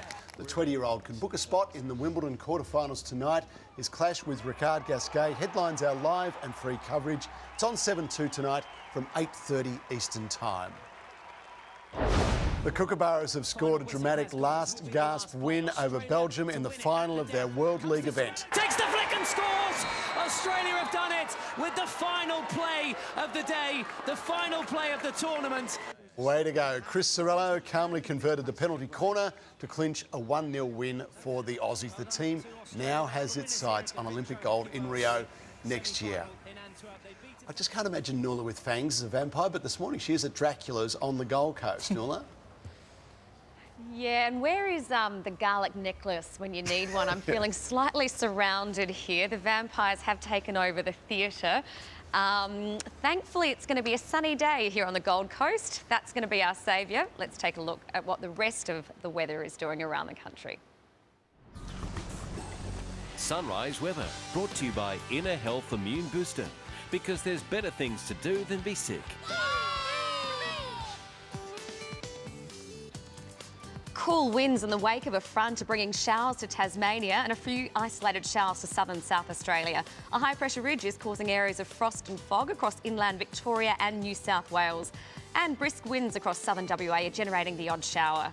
So sunny and 23 for Caboolture, keeps hometown, and a chance of morning fog. Sunny for Brisbane with a top of 24, sunny and 17 for Sydney, Canberra 11 degrees with early fog, a shower or two developing for Melbourne, a top of 12, Hobart 9 degrees and cloudy, a shower or two for Adelaide with a top of 16, showers and 20 for Perth, and Darwin mostly sunny and 30 degrees. Now, part of the frighteningly good fun here at Dracula's Cabaret is not only great food, comedy, but also live music. So the vampires are going to take it away. Take it away, guys. It's a unique one. I wanna do real bad things. I wanna do real bad things with you. I wanna do real bad things with you. Oh, yes. None of these vampires are our sound guy, who is still AWOL. Haven't been able to find him yet in this haunted palace, but hopefully maybe next half hour. We'll see. Okay. Wow. Gee, Dracula's is really something, isn't it? I love Motley Crue, don't you? It's just fantastic. They have aged, though. Yeah. We did just have a funny moment when the cash cow said to Keith, I saw you at Narrabri. I was quite moved. Yeah. All right. Because you wouldn't notice a cow in the crowd, would you? You don't see one. Well, yes, it's true, yeah. Maybe not at Narrabri, though. There might be a few. No, I mean, you took it. Rough, Sam. Jeez. Keith, how would you like to win some cash? I'd love to win some cash. The Sunrise Cash Cow. Keith Urban could be about to call your house. Sunrise Cash Cow's got 10 grand to give away this morning. Let's call our lucky winner. Got to answer within 5 rings to claim this money. There's one. We're calling Red Cliffs in Victoria, which is south of Mildura. Yep. Come on. Oh. Hello? Oh, Gabrielle. Yeah? It's Keith Urban here. You're the winner. Can you believe it? Oh my God! Yes! $10,000. Can you believe it, Gabrielle? Oh my God, no! Come on, give us some love. I enter every morning. That's amazing. Right on the 5th ring, too. You know how to keep us in suspense, Gabrielle. Well dragged out, Gabrielle. Oh my God! Gabrielle, is it better because you're talking to Keith Urban live on national TV? I think the 10 grand's better, actually. Unbeliever! Oh my God! I just love it that you didn't even question it. You just totally were straight into it. Good on you, Gabrielle. Yeah. Thank you. What will you pretty do with good. 10 grand? I don't know. You could buy a cow. No idea. We could send you one. Cece's for sale. Tell us a bit about yourself, Gabrielle. What do you do? I'm a hairdresser. Oh, awesome. Do you I've like been married for 3 years, and I've been entering every morning. Oh, Amazing. Go. Gee, you'll have something to talk about the salon today, won't you? I Keith will. Urban I've rang got me and I lots won to talk 10 grand. about. Oh my God! I know. I can't believe it. Are you a Keith Urban fan? I am, yes. Oh, good. The extra good. Were you watching already, Gabrielle, or did we wake you up? No, I'm getting ready for work. Fantastic. Good. You're an early start, aren't you? Yeah. Hairdressing? Not as early as we are. No, true. All right, Gabrielle. Well, say goodbye to Keith. Say thanks to Keith. He's donated the 10 grand. No, he hasn't. Sorry for you. It fell into his pocket earlier. Good on you, Gabrielle. You enjoy that Congrats, cash. mate. Beautiful. Thank you. Have a good day. I love that. Cool. That was great. Very cool. Great way to start the day. I love it that all you said was, it's Keith Urban here, you've won, and she just totally ran with it. She's probably not sure who called yet. She just heard you won. Yeah. That's all she heard, you won. So to enter the next draw tomorrow, 10 grand up for grabs again. Here is the code word BOOST. Now phone 1902 557707 and follow the directions, or SMS today's code word, your name and address to 19777 Lines close at 4:30 p.m. Australian Eastern Time, and we're going to make the call again tomorrow morning, so tune in. Now, still to come this morning, Crazy Cowboy, the bull riding daredevil. Oh, yeah, this guy's crazy. This is insane. He's Risking amazing. his life for the sport he loves, but is it worth it? He's hardcore, look at him. And then we're going to see one of the world's most famous supermodels and have her explain how it all began. I was very much like a complete tomboy. It was just after sports day and I was in like my sports gear and my mum was like, hey, we're gonna go to this place real quick. Like did a photo, I was like, that was weird. Really? And that was it. Like it wasn't a thought of like, I just did a shoot. Like I didn't even know what that was at that time. That's how Kochi got his start too. It's true, Keith, don't joke. We're going one-on-one with Cara Delevingne. And the Princess of Cuteness, we are live to the UK just hours after Princess Charlotte's christening. Now, it's not every day a global superstar co-hosts Sunrise. In fact, It's not ever. Keith Urban is filling Koshi's shoes very well this morning. Very well. This is them, by the way. He has swapped the recording studio for the breakfast TV studio. You were thinking that running for it and make a good story. I was thinking you were crazy as hell. You were so. It's an Australian success story that actually began in New Zealand. Keith Urban was born across the Tasman before he relocated to Caboolture, Queensland with his parents. Keith took guitar lessons at a young age, entered local competitions and made regular regional TV appearances. Number one hits followed, but Keith would find even bigger success in America. He's had an incredible 18 number one singles in the US alone and won Grammy and ARIA awards. But in my mind, we're somewhere in my car and it's raining hard on the street like, oh, you got your lips on mine. Today, he has more than 5 million Facebook fans and 2 million Twitter followers. Keith plays sold-out arenas around the world, and 4 of his albums have topped the charts in the US, including his most recent, Fuse, which also hit number one in Australia. Hi, how you doing? Is this too close? More recently, Keith is helping find other superstars as a judge on American Idol. What's your name? I'm Hayley Hilbert. No, I was asking. Oh, I'm sorry. His biggest fan, Nicole Kidman. The couple recently celebrated 9 years of marriage. Wherever Keith goes, Nick goes too, along with their daughters, Sunday and Faith. But this morning, Keith is a fish out of water, co-hosting Sunrise in front of the nation. Fish out of water, Dad. And you told him he's been doing such a good job. In and the he pulled the fish nicest out of possible water. way. Fish out of water. No, you're like a fish, actually. I We can't wrote breathe. that last night. You're fine. Yeah. You're swimming I'm very well. glad to be. You've been here for like an hour and a half. Yeah. How are you going so far? It's good. Yeah. I like it. Thought? Yeah, I mean, gosh, you don't do much, do you, mate? Pretty easy gig. Yeah, we're afraid you'd say that. But we were very excited when you said yes. Really? Is this? I mean, like, there's the music and the superstardom and everything. But have you ever secretly wanted to be a breakfast TV host? Yeah, have we been your dream? Always harboured that dream. It's just. We've been in your dreams. You have. Well, yeah. That's the headline. Oh my God. But you do challenge yourself, don't you? Like you said yes to this, which is, Yeah, it is different for you. and Nick's like that. Nick dives into things she sort of dives into the things she's fearful of sometimes. It's probably why she married me. But I like to do stuff I've never done before, and you guys invited me. It was really nice. So thank you. Isn't it a great outlook on life and great for the kids to learn that as well? Isn't it? It's fantastic. Absolutely, yeah. Just sort of do stuff. We went and saw Aladdin on the weekend, and they had to get some kids randomly up out of the audience. And Sunday, our oldest daughter, who's going to be 7 tomorrow, Tuesday, got up and did a song in front of everybody. It's fantastic. And how'd she go? She did good. Yeah. Yeah. So she inherited your Old MacDonald's talent? Farm. They sang Old MacDonald's Farm, by the way. And did she? She'd know the words. Well, what was great too is that she chose she had to choose an animal. So she chose cheetah, right? Which I thought was just not originally on the fantastically farm. random, right? And then she had to sing the song. She got to the and the cheetah with a and she, what does sound does a cheetah make? And she was just baffled. So it wasn't.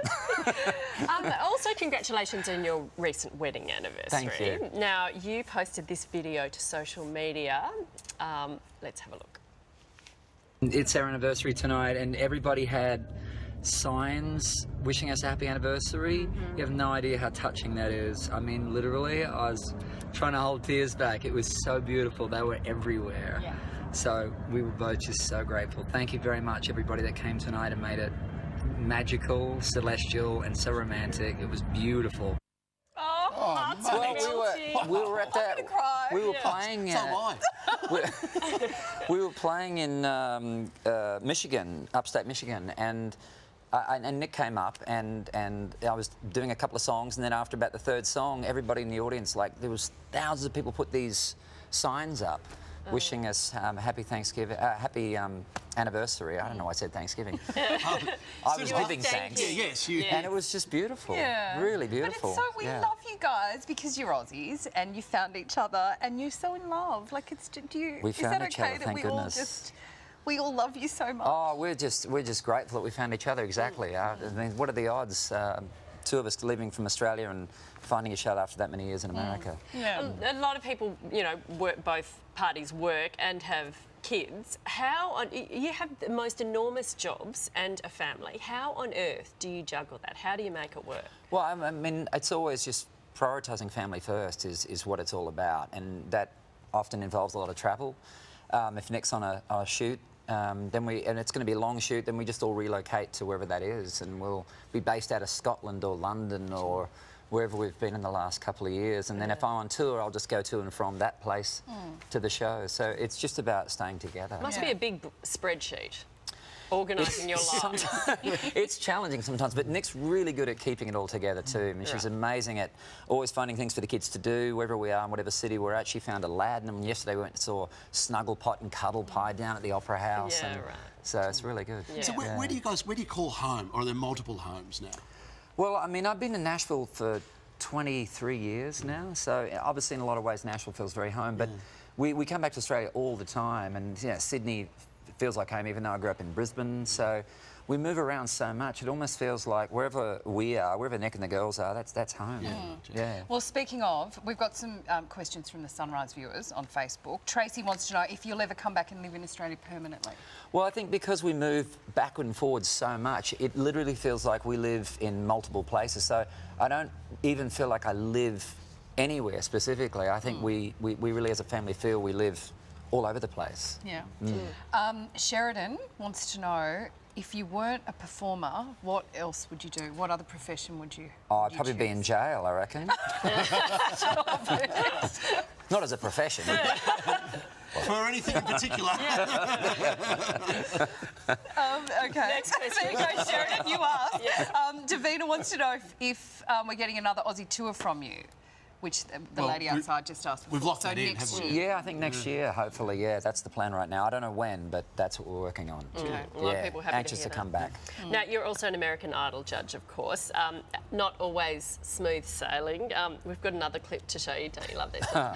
This is you wedged between Mariah Carey and Nicki Minaj. Wedged being the operative word, probably. You guys make yes. comments about everybody in the pop, you know, in popular music all day non-stop. Who's you guys? Not you, Keith. Randy and Mariah. And Really? yeah. Is that what I do? Yeah, you guys When do. someone says, "Oh, I thought I did the hip hop I thing," understand. I know I'm we're trying to help you. I did the hip hop No, thing. but I feel like we're kind of like we're going into. Are you I'm country? sorry. Are you It's country? just that Do you like that's what I country? do, Do you like country? Nikki, And I and kind I of feel sing. like we're And so making when I'm making comments, I'm trying to help her. We're trying to help her as opposed to just talk about I'm her gonna continue outfit. to speak. Of course, you well, always we're do. almost Go ahead. actually. Hey, what on earth is happening there? I love the girl who's sang. She's like, "Hi, I'll just be over here waiting." When you're finished. Just the person that sang. That is incredible. When they're all talking at once, can you hear anything? It's like being on The View, isn't it? I mean, What's it like working with those guys? you know, for me, it was an interesting period of working together. I mean, I'm glad that Randy was there, and I mean, look, it was fraught with all kinds of challenges. I think that putting the four of us together, I think it's sort of an experiment that went terribly wrong, probably. Right. I think you're being nice. So normally we'd say that. Yeah. It was passionate. It's very passionate. It made for interesting television. It was very well. Yeah. The girls outside mentioned your album earlier on. When do you think you'll get a new album out? How close are you now? Yeah, we just released a new single that came out a couple of weeks ago. The album is a little ways behind, so I don't know. It'll be a little while. Right. Yeah. Do you feel pressure to get it out? I do now. Yeah, thanks, Now mate. that you've made it. Yes. I didn't, but now I do. This single, John Cougar, John Deere, Yeah. John 316. Right. I love, what great title. Thank you. As a girl who grew up with John Cougar Mellencamp, Yeah. can't believe he dumped the Mellencamp. How cool is that? Well, that's only 2 syllables in cougar, so it fit better. It's hard to find a rhyme for Mellencamp. All right, we love it. Okay, the grilling's over. Really? That's there. Thanks very much. Okay. No, stay. Stay. You're not going yet. No, we're going to do another story. We're going to All grill right. someone else. Okay. Yeah. Our next guest, of course. Oh, do I say that? Yeah. Our next guest is an Aussie boy who's become a superstar in America. No, that it's cannot not be you. right. No, this is our... This is Ben. Yeah, this is our bull rider. This is Ben. He performs to thousands of screaming fans right across the country, but it's not Keith. I was confused then too. Yeah, I was Ben like- Jones is risking his life every time in the toughest sport I can there relate, is. Ben. I can relate, mate. There's a fine line between bravery and insanity, and Ben Jones knows where it is. Ben is Australia's #1 bull rider, making it big on the US circuit. I reckon I've got one of the biggest fan bases and whatever else, so it's good, you know. He also has a list of injuries that would put even the hardest footy player to shame. Yeah, I've been trodden on, been whipped down on the back of one's head. That's where I lost most of my teeth. I got them fixed. About 3 weeks later, they got knocked out again, so I said we'll just leave them this way till I finish this time. These days, bulls are genetically modified to be bigger, badder and stronger. Totally different. Totally different, you know. The genetics they've got over here is just phenomenal. The damage they cause can be permanent and devastating. Jordan Lane Robb is a Ben Jones fan and was critically injured on one of his first professional rides. I can remember saying bucket and they bucked it and then sort of out and around and sort of turned to the right and sort of threw me off and just landed on my head on an angle. And then I was sort of just laying there. I was trying to get up. I couldn't get up. Despite the risks of the job and knowing the next ride could be his last, Ben couldn't imagine it any other way. There's nothing I want to be doing and nothing, I don't know what I'd be doing, so 8 seconds still beats working for someone else too. Professional bull rider Ben Jones joins us live from Dallas, Texas. Ben, good morning, mate. Morning, how are you? I'm really well. Now, listen, what inspired you to ride bulls for a living in the first place? Probably too honest to steal and too lazy to work, Keith. That's what inspired me to make music, mate. But I was That's it, watching mate. I was watching a couple of things on YouTube last night. I couldn't believe one of the bulls, and I can't think of its name right now, where you got caught up underneath the saddle, underneath the bull, and you were just like locked in and stuck in there, and the bull's trampling all over you, and you were just dead as a door, like laying dead as a doornail on the arena floor. And I thought you're going to have to be carried out in traction. You're such an Aussie, mate, that you just picked yourself up and walked out, put the hat on, and off you go, with probably multiple broken bones, I should imagine. Yeah, I was lucky on that ride, Keith. You know, it was keep your hands shut till your head hits the dirt. That's what I got taught when I was young, and it's paying off these days. Amazing. Sure is. Absolutely amazing. Ben, you're well known for your post-ride celebration. Was it an impromptu move that stuck, or is it actually a carefully choreographed routine? This is the Gundam style, I think, right? Yeah. No, it's whatever happens at the time, mate. It's that much adrenaline, and it means I got money. I made money, so I just let it all hang out. There you go. That's the I made money dance right there, Ben. Show me the money. That's it. Wow. Now, a lot of riders get their first taste of bull riding competition in a sport called mutton busting. Did you get your start the same way, or how did you get started? No, I was born in Sydney, and Mum and Dad split up when I was pretty young, and Mum moved to Maitland, and I think I was 12 when I got on the first one. Right. And it was like a little steer calf, and I couldn't ride them till I got the calves much till I got on big bulls, Keith, and it just clicked straight there and haven't looked back ever since. Extraordinary, mate. It really is. Ben, good on. It's great to chat to you. I Yeah. tell you what, you're doing us proud. Like Keith, you are doing us proud over there, so keep it up, stay safe. I mean that. Thank you. Okay. Good All to right. talk to you, Ben. Okay, Keith, you're a country boy. Have you ever ridden a bull? No, I haven't ridden a bull. Okay. No. Come with me. Oh, no. Yes, let's go over here. All right. No, we're not going to make you ride it. We're just going to make Brett's ride it. I think I'd Brett's in you get. I've got a dress on. Keith, what do I need to know about this? Get on. Hold on. Right. We should have asked Ben for the... I'm not already. Okay, now turn it up to 6. What did Ben say? Keep your hands together till you hit the ground or something? Yeah, don't hit the ground. Don't hit the ground. Yeah, I think that's rule number 1, don't hit the ground. At least you got your sticky pants on, mate. At least that's good. No, it goes really well with polyester. This is so ridiculous. You haven't ridden a bull Why are you since doing this to Fort me? Worth. You've got to put the hand up in the air, mate. Okay, That's look, right, how's that? exactly. There you go. Have you ever done this? I've never done that. I think I might have more chance riding the cash cow, actually. Whoa! Hey! Woo! Is that you, yeah. Fantastic. Yeah, I think a little bit faster. Mate, it's full speed there now. He's off. He's off like a pop test. Oh, thanks very much. Amazing, mate. That was great. Terrific. Okay, nice one. Thanks for doing that. That's great with a good pair of polyester pants. That's awesome. It looks hard to ride. Yes, I better give it a go, mate. Are you going to do it? I'll give it a go. All right, here we go. Don't hurt yourself, please. All right, Are here we we go. insured for Keith? I don't know. Do we hold?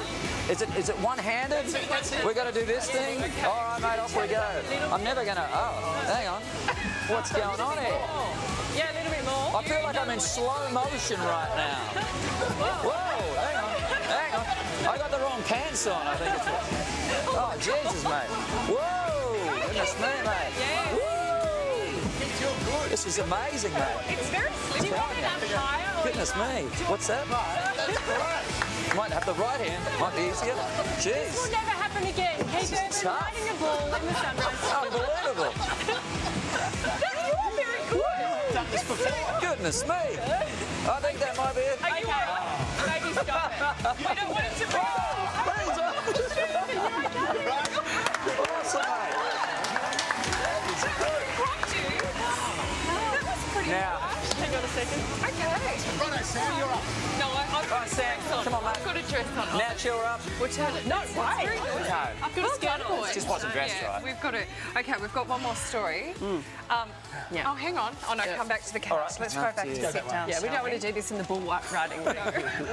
We don't want to talk about Cara Delevingne. Wait a from second. the side of the okay, sorry, a little bit impromptu. Okay, welcome back to the cave. Yeah, feel good. Dizzy. You didn't Feel have a bit dizzy. You didn't have to do that, but we're glad you did. You should be competing. That was No, not really. I think Ben's got it sewn up. You wanted to go faster though, didn't you? Not really. Yeah, okay. I was getting dizzy. Yeah. It's a very That's slippery ball, actually isn't harder it? than anything else. Yeah. Such a shame. I reckon a we real wore bull would be a lot easier than that. Yeah, it wouldn't be that slippery. Yeah, it's the bull's fault. Yeah. That's right. I'm glad. See, last night on the conference call, Keith did mention that were we having a bull in the studio, and we weren't going to until then. You guys are pups. That's hard. Yeah, hanging on. That was your idea to have a mechanical bull here. Yeah. Not really, no. I truly was going to ride the cash cow. Probably still The for cash cow's gone missing. The one thing missing is the dance. You didn't do the show me the money dance for No, I should have. What was I thinking? That's right. Yeah. Have we got? Can we look at Keith riding a bull again? Have we got that? Yeah, that's me there there. it is. Look at that. It's amazing. Yeah, it's me. There I am. Yeah. He is amazing, isn't he? Ben's a pistol, mate, That's isn't he? good. Awesome. He's awesome. So the majority of people that come to your concerts, are they?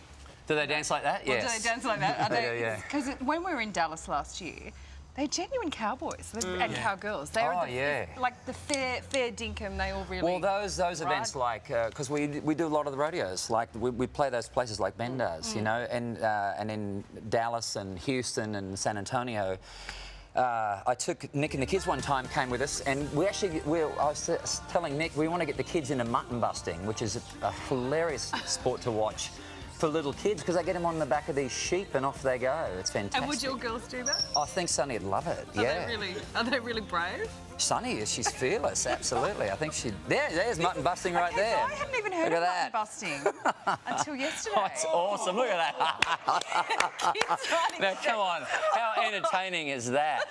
Look at all the parents See, laughing. look at this. Here we go. Here. Oh, hang on. Oh, see, builds character.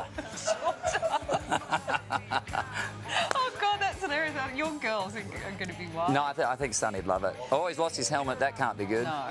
Between Old MacDonald had a cheetah Wow, and yeah. mutton busting. Yeah, that is my kind of gal. That guy's a little too heavy, I think. The poor sheep gave up. I wish that happened to the mechanical bull when I got on it.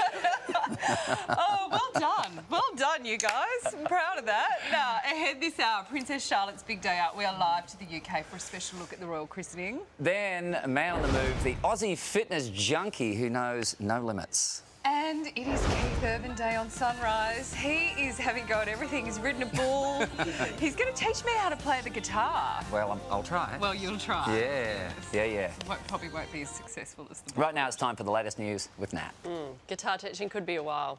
Thanks. Good luck, Keith. Leading the news today, Greece has voted overwhelmingly to reject the bailout deal offered by Europe, which could jeopardise its place in the Eurozone. 7 News Europe correspondent Hugh Whitfeld is in Athens for us. Hugh, what's the reaction on the streets tonight? Well, Nat, it is largely positive. Thousands of people here in the main square outside Parliament. The crowd is starting to disperse. It's coming up to 1 a.m. local time, but everyone is celebrating. Pretty much everyone who's come out voted no today. 60% pretty much of the country up and down this nation voting no to Europe's austerity, but also the bailout that would have provided enough money to keep the government here operating. It means the Prime Minister has to go back to negotiations with this mandate. Now, importantly, in the last hour, he said that it is not a mandate against Europe. Many viewed this referendum as yes and no, and some still believe that with this no vote, it sets Greece on a path out of the Eurozone and out of the EU potentially altogether. After all the rhetoric that's come from the Greek ministers in the last couple of days saying that European leaders have been terrorists with their way they've treated Greece and humiliating the Greek people, it's going to be very hard for some of those Greek leaders like Angela Merkel and Francois Hollande to sit down with the Greek Prime Minister Alexis Tsipras. There has been polling booths open all day across the 1,400 inhabited islands, nearly 10 million people entitled to vote with just a week to prepare for these campaigns and for the referendum itself. So what happens now? Well, that is open to interpretation because Alexis Tsipras, the ball is in his court, going back to Europe and working out what can be done to solve this huge debt. Nat? Yeah, it is a mess, isn't it, still? OK, thanks, Hugh. The homicide squad has been called in after a man was stabbed to death in Melbourne's southwest. Emergency services were called to Myrtle Street in Werribee just after 8 o'clock last night. After reports a man had been stabbed, the man, who is yet to be formally identified, died on his way to hospital. The circumstances surrounding his death are yet to be established. No one has been arrested. 2 men are in hospital after they were stabbed in a McDonald's car park in southwest Sydney overnight. Police were called to the fast food restaurant in Bankstown just after 10 p.m. when a fight broke out between 2 groups. A 26-year-old man is having surgery after suffering non-life-threatening stab wounds to his chest. A 21-year-old was also treated for gashes to his arm. No one has been arrested. Phil Walsh's family has released a statement overnight thanking the community for their support after his murder. Sunrise correspondent Amanda Backman joins us now. Amanda, what else did they have to say? Oh, it's such a sad statement, Nat, where they talked about just how much Phil Walsh was adored and loved by them. The statement says that their hearts are breaking and how much they miss him is beyond measure. It goes on to say that Phil enriched their lives and the lives of so many, and for that they are eternally grateful. And you could just see how many lives he did enrich when you look at Adelaide Oval yesterday, where more than 20,000 people turned up on what should have been game day, and they went in and they played a tribute to Phil Walsh. Now, as the tributes do continue, of course, so does the police investigation as they try to piece together exactly what led up to Friday's tragedy.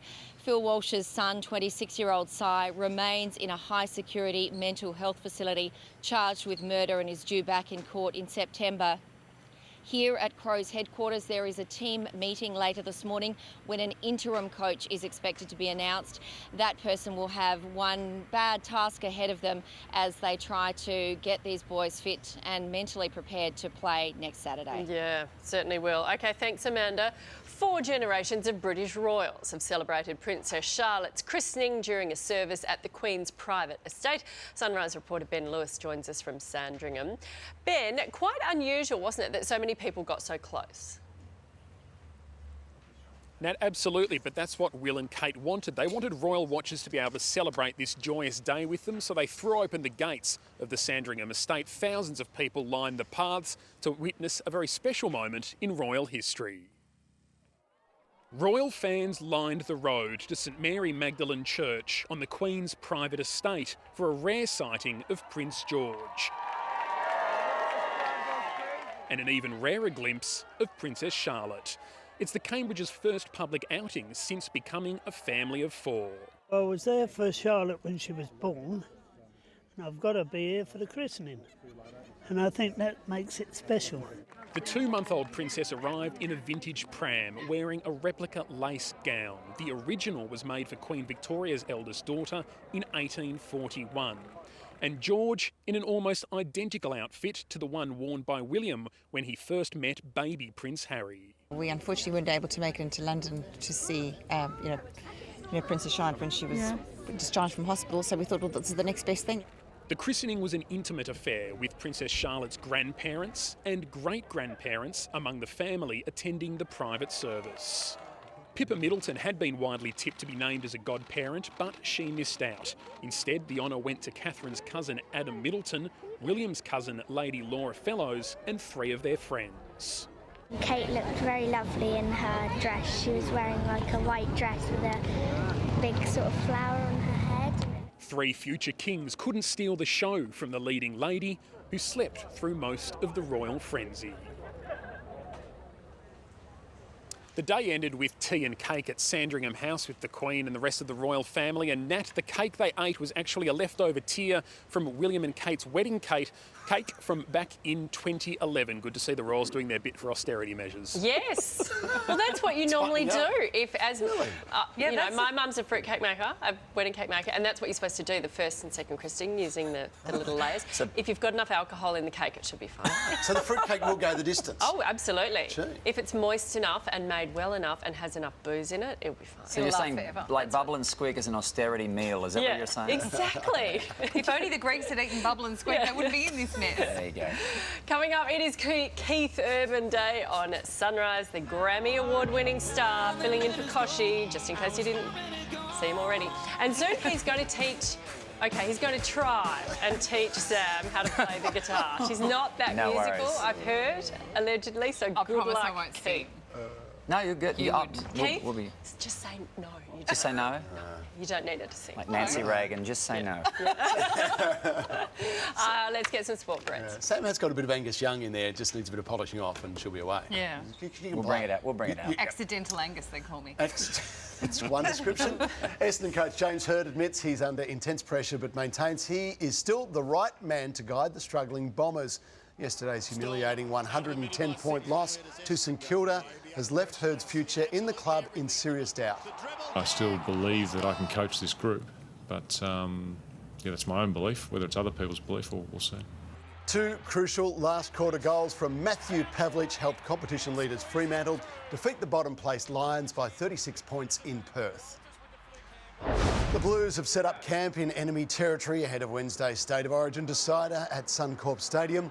Hooker Robbie Farah is rated just a 50-50 chance to overcome his broken hand. The San Francisco 49ers recruit Jared Hayne will join the Blues in camp today to support his former teammates. At Brookvale Oval yesterday, Axe-Maroon star Daly Cherry Evans helped guide Manly to a 12-point win over Cronulla. Nick Kyrgios has dismissed reports he could boycott Australia's upcoming Davis Cup quarter-final in support of suspended teammate Bernard Tomic. Kyrgios said on Facebook that as long as he's fit and healthy, he'll never pass up the opportunity to represent his country. Tomic was dumped from the team to play Kazakhstan after savaging Tennis Australia bosses in a media conference. Kyrgios can reach the Wimbledon quarterfinals tonight with a win over Ricard Gasquet. You'll see it live on 7-2. That's from 8:30 Eastern. It'll be a great night tonight. Yet another engine problem forced Daniel Ricciardo to retire from the British Formula One Grand Prix on lap 22. A late rain shower made for a chaotic finish at Silverstone, but it proved no problem for reigning world champion Lewis Hamilton, who won his home Grand Prix for the third time. Australia's Rowan Dennis has surrendered the leader's yellow jersey, or maillot jaune, in the second stage of the Tour de France.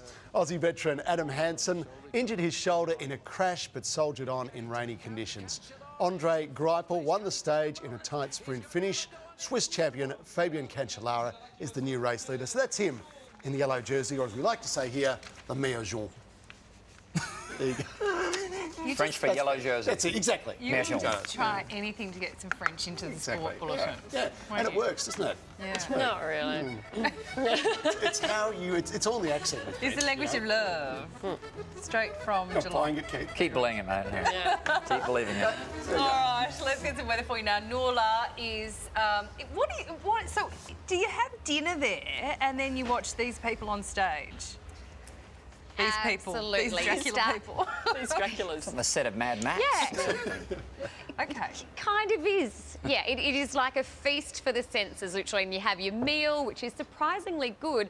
And then, you know, there's comedy, there's live music, and lots of fun throughout the night. But because of our very special guest this morning, we thought we would urbanify the weather a little bit. So as you've been noticing, we've been including Caboolture in the forecast, Keith's hometown, and then we asked Dracula's Cabaret to perform something a little special for you. So Keith, you may want to take notes for your next live performance. It's a guitar solo with a twist, but first, let's get into today's forecast. It's like Iota from the new Mad Max. Sunrise weather, brought to you by Inner Health Immune Booster. Because there's better things to do than be sick.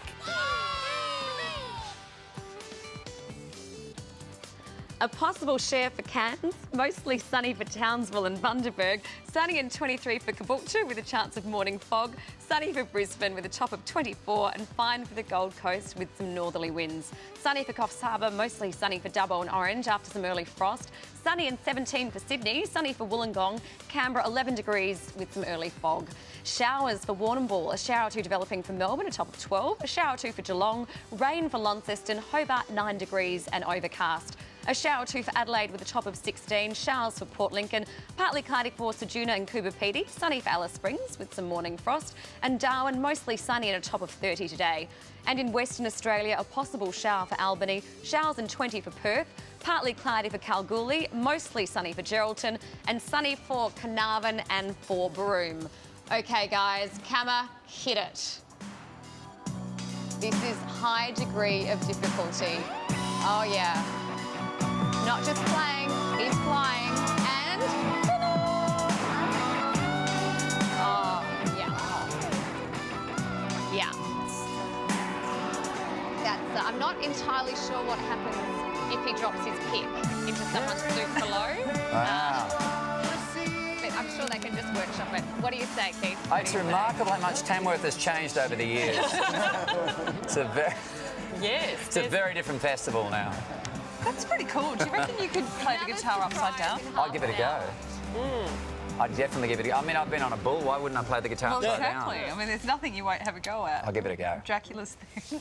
Book Keith in for a table at Dracula's theme restaurant on the Goldie.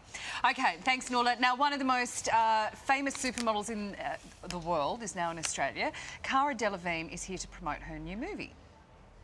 The 22-year-old has swapped the catwalk for a new career as an actress. Yes, and I got to sit down with the world-famous supermodel and talk about the big risk she's taken, a risk film critics say she has pulled off. You've been on a mechanical bull.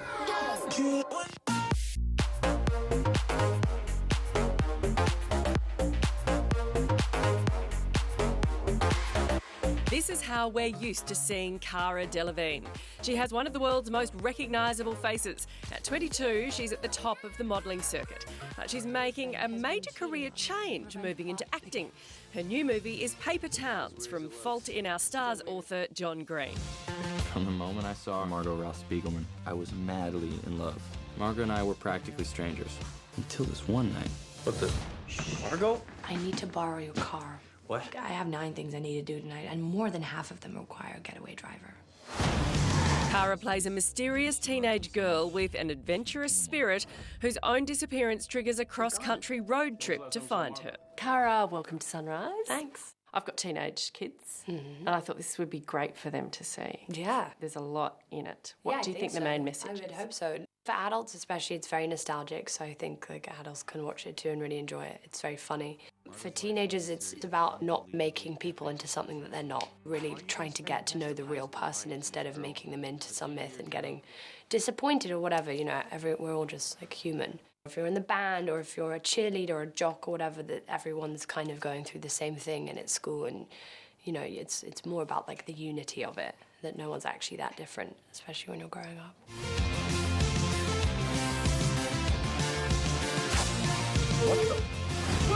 We're ninjas. You feel my heart beating in my chest. That is the way you should feel your whole life. Beautiful. It's a paper town, paper houses and paper people. Cara delivers a star-making performance in Paper Towns. It's one of 7 movies she has coming out.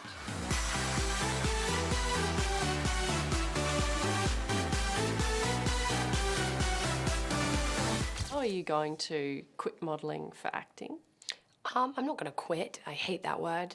Quitting is for quitters, and I'm not a quitter. Leave it behind, maybe. I'm not leaving it behind. I'm working a lot, but I'm filming a lot. If I have time to model, I'll do it. It just depends on the job and if time permits. What do you like better? Acting. It's what I've wanted to do forever. As a model, Cara has friends in high places, from Kate Moss to Karl Lagerfeld, even Rihanna. She's been in front of the camera since she was 10, but insists she's just a normal girl. I was very much like a complete tomboy. It was just after sports day and I was in my sports gear and my mum was like, hey, we're gonna go to this place real quick. Did a photo, I was like, that was weird. Really? And that was it. It wasn't a thought of I just did a shoot. I didn't even know what that was at that time. Well, I'm sure a lot of girls would be happy to know that you were the tomboy and now you're this gorgeous supermodel and actress. Thank you. Yeah. I'm still the tomboy. Are you? I haven't changed, yeah. Case in point, Cara's favourite item of clothing. My pizza pyjamas. Your pizza pyjamas? Sure. Really? Yeah. They've got pizzas on them or you eat pizza in them? Oh, both. Oh, God, both. No, they're covered in pizza because I ate so much and it dripped everywhere. No, just because I like wearing clothes with food on them. I don't know why. Okay, interesting. Sure. It's a good outfit. As long as you're comfy. I miss her. I miss her too. If I don't find Margot, it's all for nothing. Hey. You have to get lost before you find yourself. That was good. Sweet. She's gorgeous and smart and sassy. I really liked her, and I really like the movie. It's a really good movie about, you know, what you do in your teens and the cool crowd and the non-cool crowd and how important that really is or not. Yes. It's really good. Yeah. Aren't every guy's pyjamas ultimately pizza pyjamas at some point? Yeah. I should have said that to Yeah, no. Depends how often you wash them. Yeah. Always If you do. Optional. And Paper Towns opens in cinemas on the 16th of July. Ahead this Monday, no more part-time work. Why more and more young Aussies are shunning a job after school. Plus, Australia's biggest bachelor, the fitness junkie breaking records right across the country. But next, I get a guitar lesson from Keith Urban, as you do, on Sunrise. Good luck, Keith.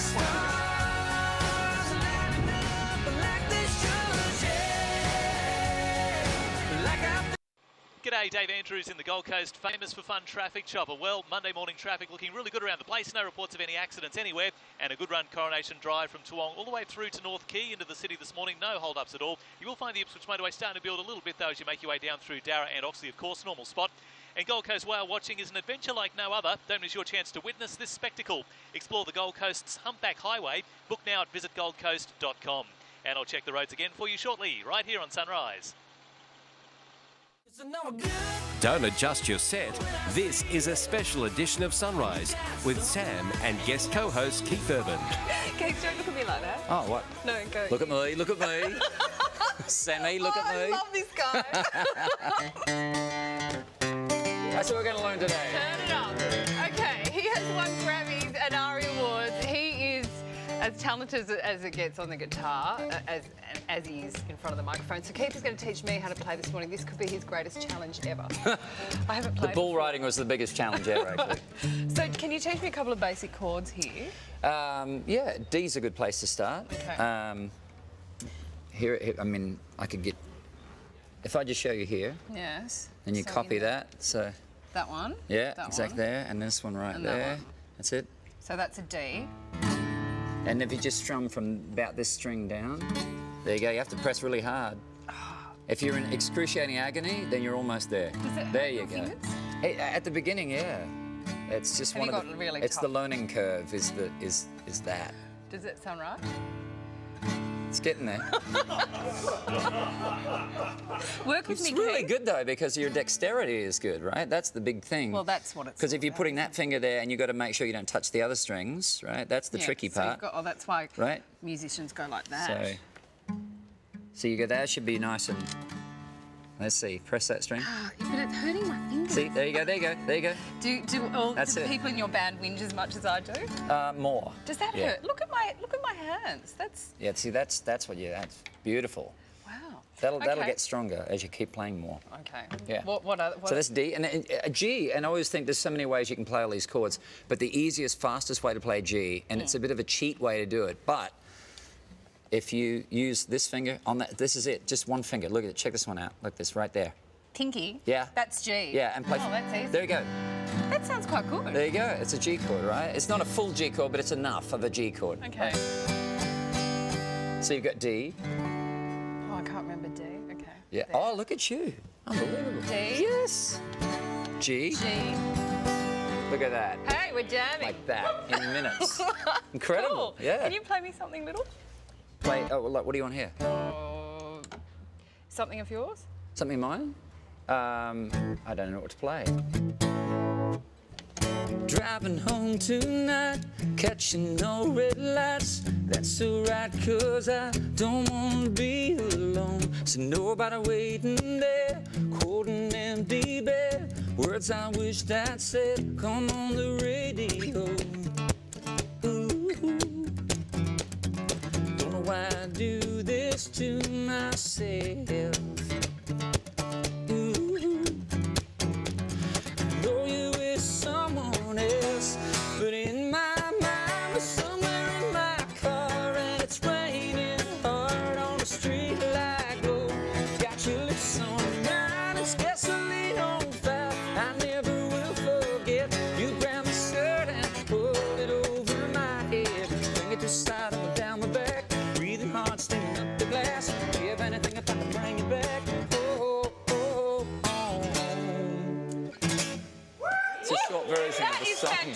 fantastic. Well done. That's so good.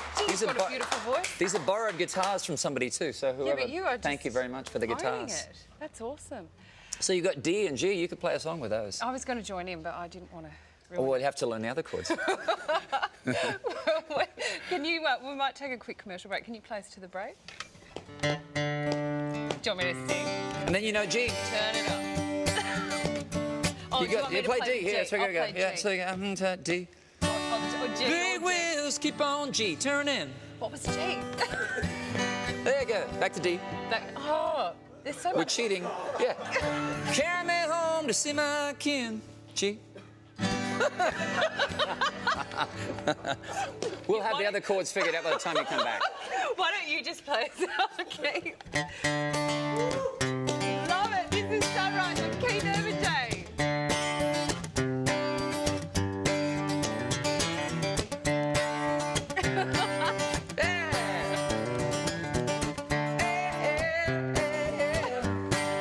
Going to commercial. Is it one-handed? That's it. We're going to do this thing? All right, mate, off we go. I'm never going to... Oh, hang on. What's going on here? Yeah, a little bit more. I feel like I'm in slow motion right now. Whoa, hang on. That was Keith Urban just minutes ago riding a mechanical bull here on Sunrise, as you do. I think you nailed that. Gee, I'm glad we didn't hurt you. Imagine if you had to go back to Boise with a, Yeah, right, explain that one. Well, that'd be a pretty good reason to not show up at a festival, though, wouldn't it? Injured in a bull riding accident. I wouldn't tell them it was mechanical. No. But they'd get that in Boise, Idaho, wouldn't they? They'd say, sure. Yeah, but that that's like get up and play anyway. Yeah. Hardcore in Boise. Oh, that's awesome. I reckon that was 8 seconds. We'll give that to you for Yeah. sure. Yeah, nice one. Ben Jones got nothing on me, mate. Exactly. Mutton busting, here you come. OK, let's get some news now. Here's Nat. Thanks very much, Sam. Thousands of no voters are celebrating in Athens after Greeks rejected the bailout offer from the country's creditors in a referendum. Greece's Prime Minister has dismissed talk. The vote is a decision on whether the country will stay in the Eurozone. Today, considering last week's very difficult circumstances, you made a very brave choice. However, I am fully aware that the mandate here is not a mandate to break with Europe, but a mandate to strengthen our negotiation position to seek a viable solution. Eurozone nations will now hold a summit tomorrow to discuss the referendum result after German and French leaders called for a meeting. The homicide squad has been called in after a man was stabbed to death in Melbourne's southwest overnight. Sunrise reporter Michael Felgate is in Werribee. Michael, has anyone been arrested? No, Nat, at this stage, no arrest has been made. What we know is that last night at around about 8 o'clock, paramedics and also police were called to this street in Werribee with the report that a man had been stabbed. Now, unfortunately, he subsequently died on his way to the Alfred Hospital, suffering multiple stab wounds. Now, we've spoken to a few neighbours in this street this morning. As you can imagine, they are quite shocked. One neighbour told us that that house had been derelict for quite some time, and he was of the opinion that squatters may have been living there. Well, I've been told that there was a bit of skirmish between the squatters in the house, and that's all I know, really. Very scary, very scary. Homicide detectives and also forensic police have spent the night in the street scouring the area. They've also been doing door knocks, and we've seen them take a number of items out of the house where the alleged murder has occurred. But at this stage, the exact circumstances surrounding the person's death are still unknown, and the victim is yet to be formally identified. Nat? Thanks, Michael. Police in Melbourne are also hunting the killer behind a murder at the Crown Metropole Hotel. The victim, aged in his 30s, died after his neck was slashed during an altercation early yesterday morning. There's an element of violence which is distressing. We certainly believe it's been a violent event. It's troubling. The murder is believed to be the first at a Crown complex since the first one opened 21 years ago. Phil Walsh's family has reunited in Adelaide, issuing a heartbreaking statement about the death of the Crows coach. His family says their hearts are broken. Phil enriched their lives and the lives of many, and for that they are eternally grateful. 20,000 AFL fans packed Adelaide Oval yesterday to honour the Crows coach. At the time, Geelong and Adelaide were meant to play. Phil Walsh's 26-year-old son has been charged with his murder. Thousands of royal fans have flocked to the Queen's private country estate for Princess Charlotte's christening. Sunrise Royal editor Rob Jobson is there. Rob, it was pretty small. It was, but there were 1,000 or so people that did turn up to see William and Kate and George and Charlotte for their first public appearance. There was only 21 close members of the family and the godparents actually who attended St Mary Magdalene's Church, which is behind me, for the service. It was conducted by the Archbishop of Canterbury. Then after that, they all went back to Sandringham House, where the Queen threw a tea party, and amongst the things they tucked into was one of the tiers from their wedding cake, William and Kate's wedding cake. So they've had a pretty good time. There were a big turn up, but now it's all quiet, and little George, who was the star of the show, will be safely tucked up in bed a few miles away at Anmer Hall, Cambridge's country home. Yes, all worn out, I'm sure. OK, who did they pick as godparents? That actually was a bit of a surprise, Nat, because everyone was tipping Harry or Pippa, Kate's sister, but it was Laura Fellows, who, in a nod to Princess Diana, which this whole ceremony had, is, of course, Princess Diana's niece. There were other friends, Van Straubenzee and James Mead, who read a reading, and there was Sophie Carter and Kate's cousin, Adam Middleton. So really people that we wouldn't know, apart from Laura Fellows, who was Diana's niece. OK, thanks very much, Rob. Let's get some sport. Here's Brits. Nat, Scott Camporelli is expected to be installed as interim coach of the Adelaide Crows today. The former Carlton star has been an assistant with the Crows for the last 5 years. In Perth yesterday, Fremantle defeated bottom place Brisbane by 36 points, but the competition leaders are claiming underdog status for Sunday's big clash with reigning premiers Hawthorn. We know they've been the benchmark team, don't we? 3 grand finals, 2 premierships. Going quite well. Essendon coach James Hird admits he is under pressure to hold his job after the Bombers' humiliating 110-point loss to St Kilda. Serial sledger Justin Hodges says the Maroons' sole focus will be on playing football in Wednesday's Origin decider at Suncorp Stadium.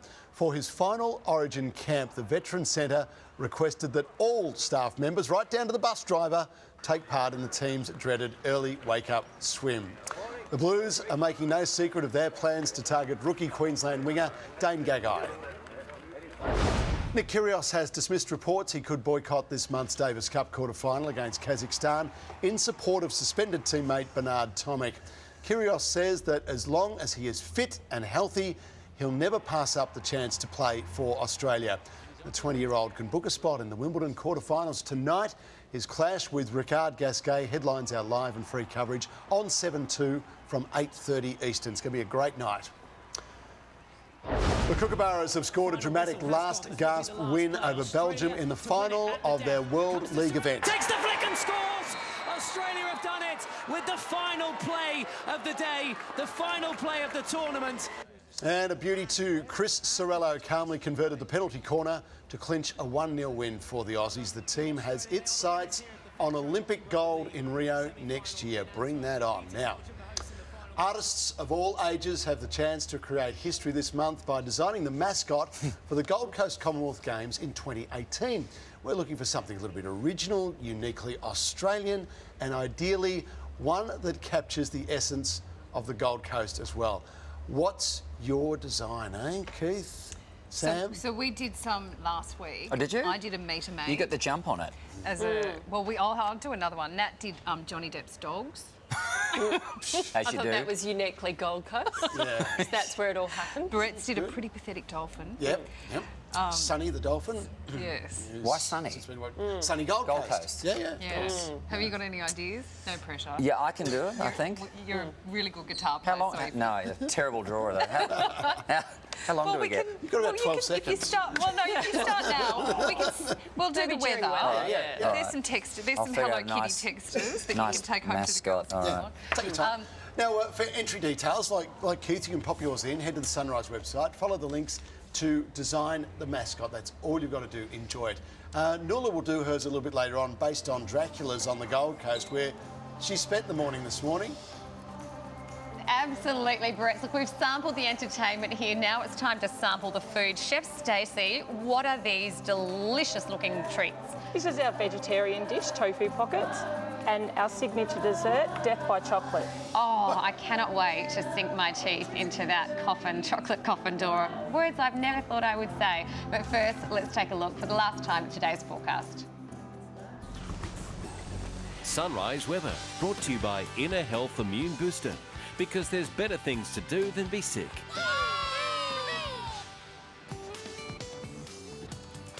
Cold winds in the wake of a front are bringing showers to Tasmania and a few isolated showers to southern South Australia. A high-pressure ridge is causing areas of frost and fog across inland Victoria and New South Wales. Brisk winds across southern WA are generating the odd shower. So sunny and 23 for Keith's hometown Caboolture today with the chance of some morning fog. Sunny for Brisbane with a top of 23. Sunny and 17 for Sydney to Canberra, 11 degrees with early fog. A shower or two developing for Melbourne, a top of 12. Hobart 9 degrees and cloudy. A shower or two for Adelaide, a top of 16. Showers and 20 for Perth. Darwin mostly sunny and 30 degrees. And I've got to say a big thank you to all the ghouls here at Dracula's Cabaret who've been keeping us entertained. Your new show is on. It's on for the next 12 months. Come along and, hold on. That's not one of the cast members. We have been missing our sound guy, Petchy. For the whole Petchy, what's that on your neck?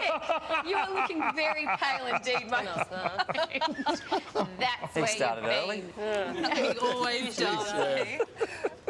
There's an expression, Now, you've been tomorrow, pitched guys. if you get caught with him. Like, no. It's a naughty night if you end up with Petchy. Wow. You want to take him to It's a Boise, wild Idaho? night. Yeah, I'll take him to Boise. They'd love him up there. Mascot. All over you.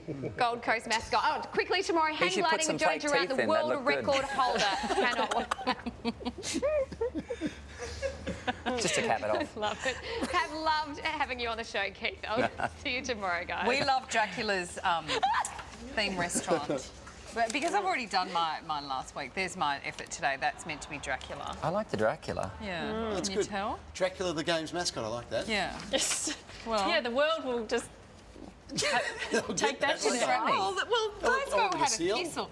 Sammy the Seal. Yeah. Oh, that's rude. Okay, That's original. what have you done? I just had a pie. Oh, see, It's the Gold Coast pie, Yeah. you know, with I a bit can imagine a of mascot. tomato sauce there and the waves, and that's basically. Yeah. I'd like to play a little guitar for you now. That's very good. That's much better than Nat's dogs last week. I did Johnny Depp's dogs Who have you last got week. here, Nat? No, I've done Now you've got Johnny Johnny Depp Depp. walking his dog. That dog looks like a centipede. Yeah, or a I toilet can only brush. do stick figures. Yeah. My art teacher hated me, but let's not go there. Thanks, Mrs. Cranston. Wasn't for your drawing. What happened to Johnny Depp's hair? That's all I can do. Put his finger in the toast or something. Okay, so I can't draw. I have other It's talents. okay. You do have other talents. You're a very good news Shut reader. up, sir. Okay, how would you like to win some cash? The Sunrise Cash Cow.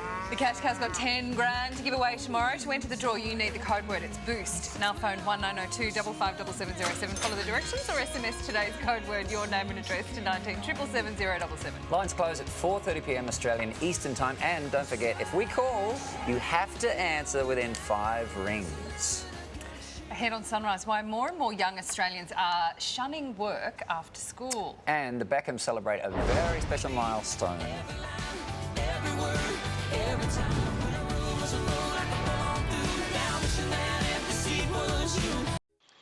G'day, Dave Andrews in the Gold Coast, famous for fun traffic chopper. First day of the working week and a diesel spill through West End to watch out for on Montague Road around Vulture Street. Some lanes have been reduced through there.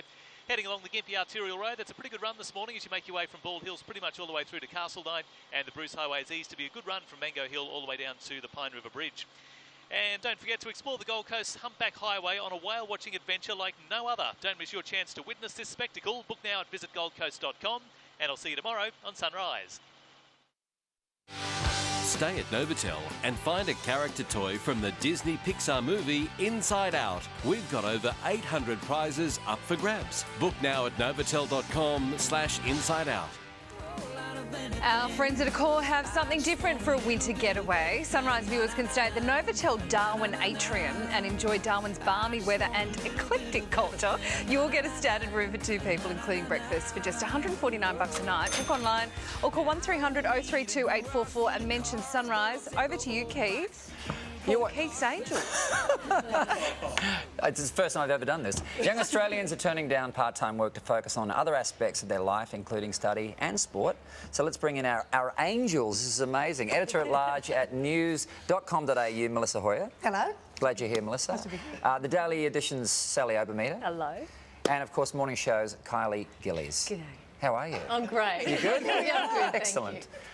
So should students be making time to work? What do you think? Well, it would be great to, but I think there are so many expectations now put on students, whether they're still at school or whether at uni. They've got so much to do, so much on their plate. Yeah. It's very hard then to go, gee, I'm going off to do my 9-to-5 job at McDonald's on a Thursday night. Did you have much homework when you were going to school, No as way. kids do now? Absolutely It's amazing, not. isn't it? I mean, the amount of... My son is 13. The homework he has now is blowing. The weekends he spends doing his homework. Yeah. It's madness. Yep. I didn't have a job when I was at school. I wanted one. My mum and dad were like... What did you want to do when you were at school? I wanted to work in a shop, of course, a clothes shop, so I Right. could get a discount. Yeah. I mean, really, let's be honest, that's what you want to do. And my parents were like, no, just focus on your studies. But the minute I kind of got to uni and could, I did. And I know the report kind of says, listen, kids who don't have a job when they're at school kind of can't transition into work life. Yeah. I don't think that's true. I think I've transitioned quite fine. You have, Sam. I Indeed, think you it's have. okay, Yeah. you know, it happens. Do you get discounts on clothes now? Not enough. No, she just gets it for free now. So much That's a good fun. discount. Who needs the cash cow? Discount. How about you, Kylie? Yeah, I started work when I was 14 and 9 months. The actual day that you could work, I started at Red Rooster, Big Rooster in Tamworth. Oh, wow. Keith, I'm a Tamworth girl, so I liked it. I liked doing it. I liked having my own money, but I can appreciate now I think kids are so much busier.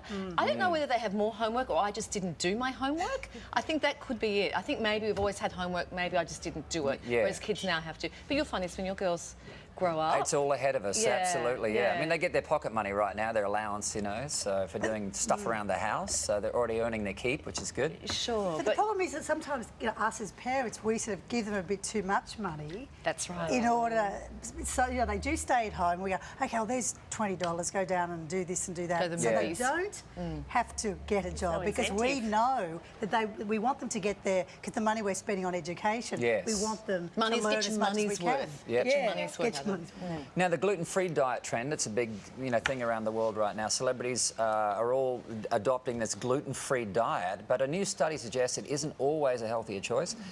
Ladies, do you think we get caught up on fad diets in general? Yes. I mean, we do, don't we? Yes. know about that. Yeah, I reckon. I think you see somebody else does something and you think, oh, well, they seem to love it. It probably is working for them. I might try it. Even if you don't actually have an intolerance, don't you think So I someone's think looking for something? and the gluten thing, it sort of follows a bit like the whole organic thing. Remember, we'd all go into fruit and vegetable shops and go, I'm going to get the organic pear Right. because it's really healthy. But really, there've been a lot of studies done that not all organic is as good as other good fruit and veg you can get anywhere else. It's too expensive and I can't be bothered, quite frankly. Like, who can be... Unless you're a celiac That's and right, you exactly. actually have... It's just too hard, isn't it? Yeah. I think... there are I just people think who really it's too do expensive and it's too hard. Yeah, there are people who cannot have gluten, and we know that, and that it must make that hard. It's hard for them because it is an expensive way then to live your eating lifestyle. To be I totally liked what gluten. Dr. Andrew Rochford was talking with you guys earlier, and I like what he said, that people decide to go gluten-free so they cut out the bread, and it's it's cutting out the bread that makes them lose weight, not the fact that they're not eating gluten. So therefore it all gets a little bit hazy. But just too hard. Yeah. Okay, the Sydney Opera House is one of the most photographed spots in Australia. It's beautiful. It's one of my favourite buildings. But it's discouraging the use of selfie sticks, as it should, inside, even during intervals. Ladies, what do you think about selfie sticks? Absolutely can't stand them. They should be gone. I hate them. I agree. Especially in the Opera House. That's actually quite a bizarre place. I think if you... It just be in the moment, enjoy it. And I must be honest though, I did hear you talk about the app that produces a Yeah, selfie I think stick. there's a phone company, I don't know who it is, it's not the usual one, I think that have made a new thing, a new feature on the phone where you can select the selfie mode. Okay. So it changes the parameter of the whole So it lens. looks like a stick. It looks like it's shot. further away, but you're holding it here. Keith, I'm really interested. Crazy, isn't it? Do you have a selfie stick policy at your concerts? We haven't implemented one, but I rarely, if ever, have seen any as well. Really? No, not the sticks. Right. You know, people just want to get their shot. What's the craziest sort of selfie situation you've ever found yourself in? Because I reckon you would have found yourself in. People want to get selfies all the time. But this isn't a selfie thing, but the weirdest thing that ever happened to me at a concert was somebody asked me to... someone from the audience yelled out, "Will you sign my leg?" And I said, "Fantastic, this will be a great moment. They'll get up and I'll sign their leg. It'll be great." This is many, many years ago. And they disappeared out of sight for a second, and then they re-emerged and then threw this prosthetic leg onto the stage. And so it landed with a thud, and I signed it. And then I thought, what's the appropriate prosthetic leg returning etiquette? Do you lob it back and hope they can catch it, or do you sort of gingerly crowd surf it, or do you say, "Hop on up here"? And what did you do? I gingerly pass it back. Love it. But yeah, sort of What did you puts the put shot. on the leg, though? What did you actually say? I said, "You need a selfie stick." Fabulous. Fabulous. Thank you. It's been Girls, thank you so much. Thanks for having We us. should do this more often. Let's do it. Let's Skype. Okay. Here's Sam. Keith, can I just say, normally when these girls turn up on a Monday morning, they haven't done their hair, they're just wearing like a tracksuit. Don't they all look gorgeous this morning?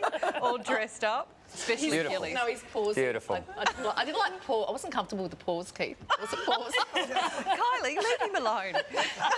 I'm new here. I don't even know what I'm doing. You're doing very well. Very well. Thank you. It's been great being an angel. It's been nice to have you. Thank you. Thank you. Okay, enough. Keith's here with me today, Carl. And on Sunrise, Billy Joel finds his new Uptown Girl. The piano man marries in a shock ceremony on Long Island. The next man on the move, the fitness junkie who knows no limits.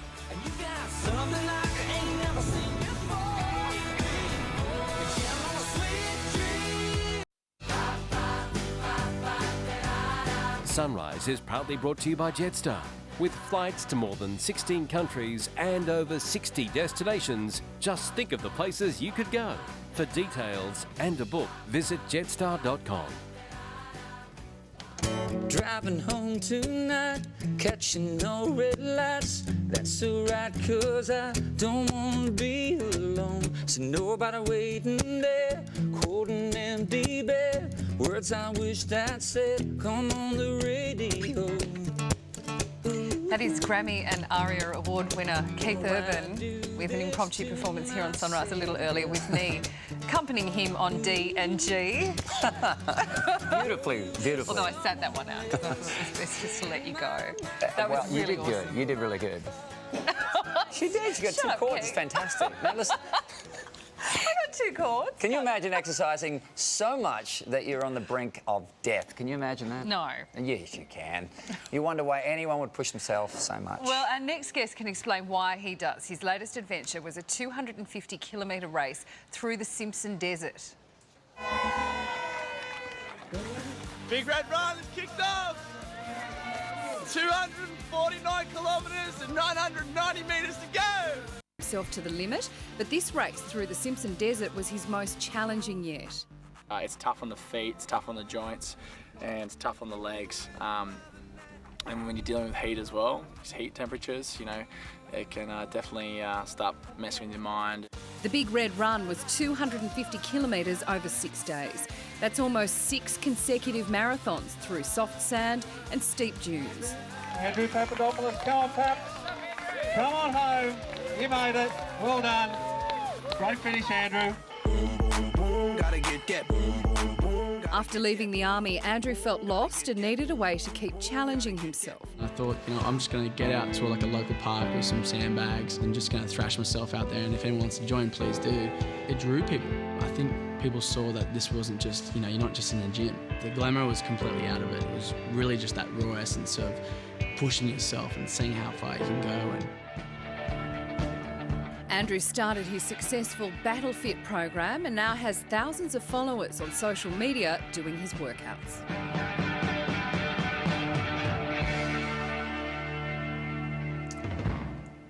And Andrew Papadopoulos joins us now in the studio. Morning, mate. Hey, morning, Keith. Morning, Sam. Morning. How you doing?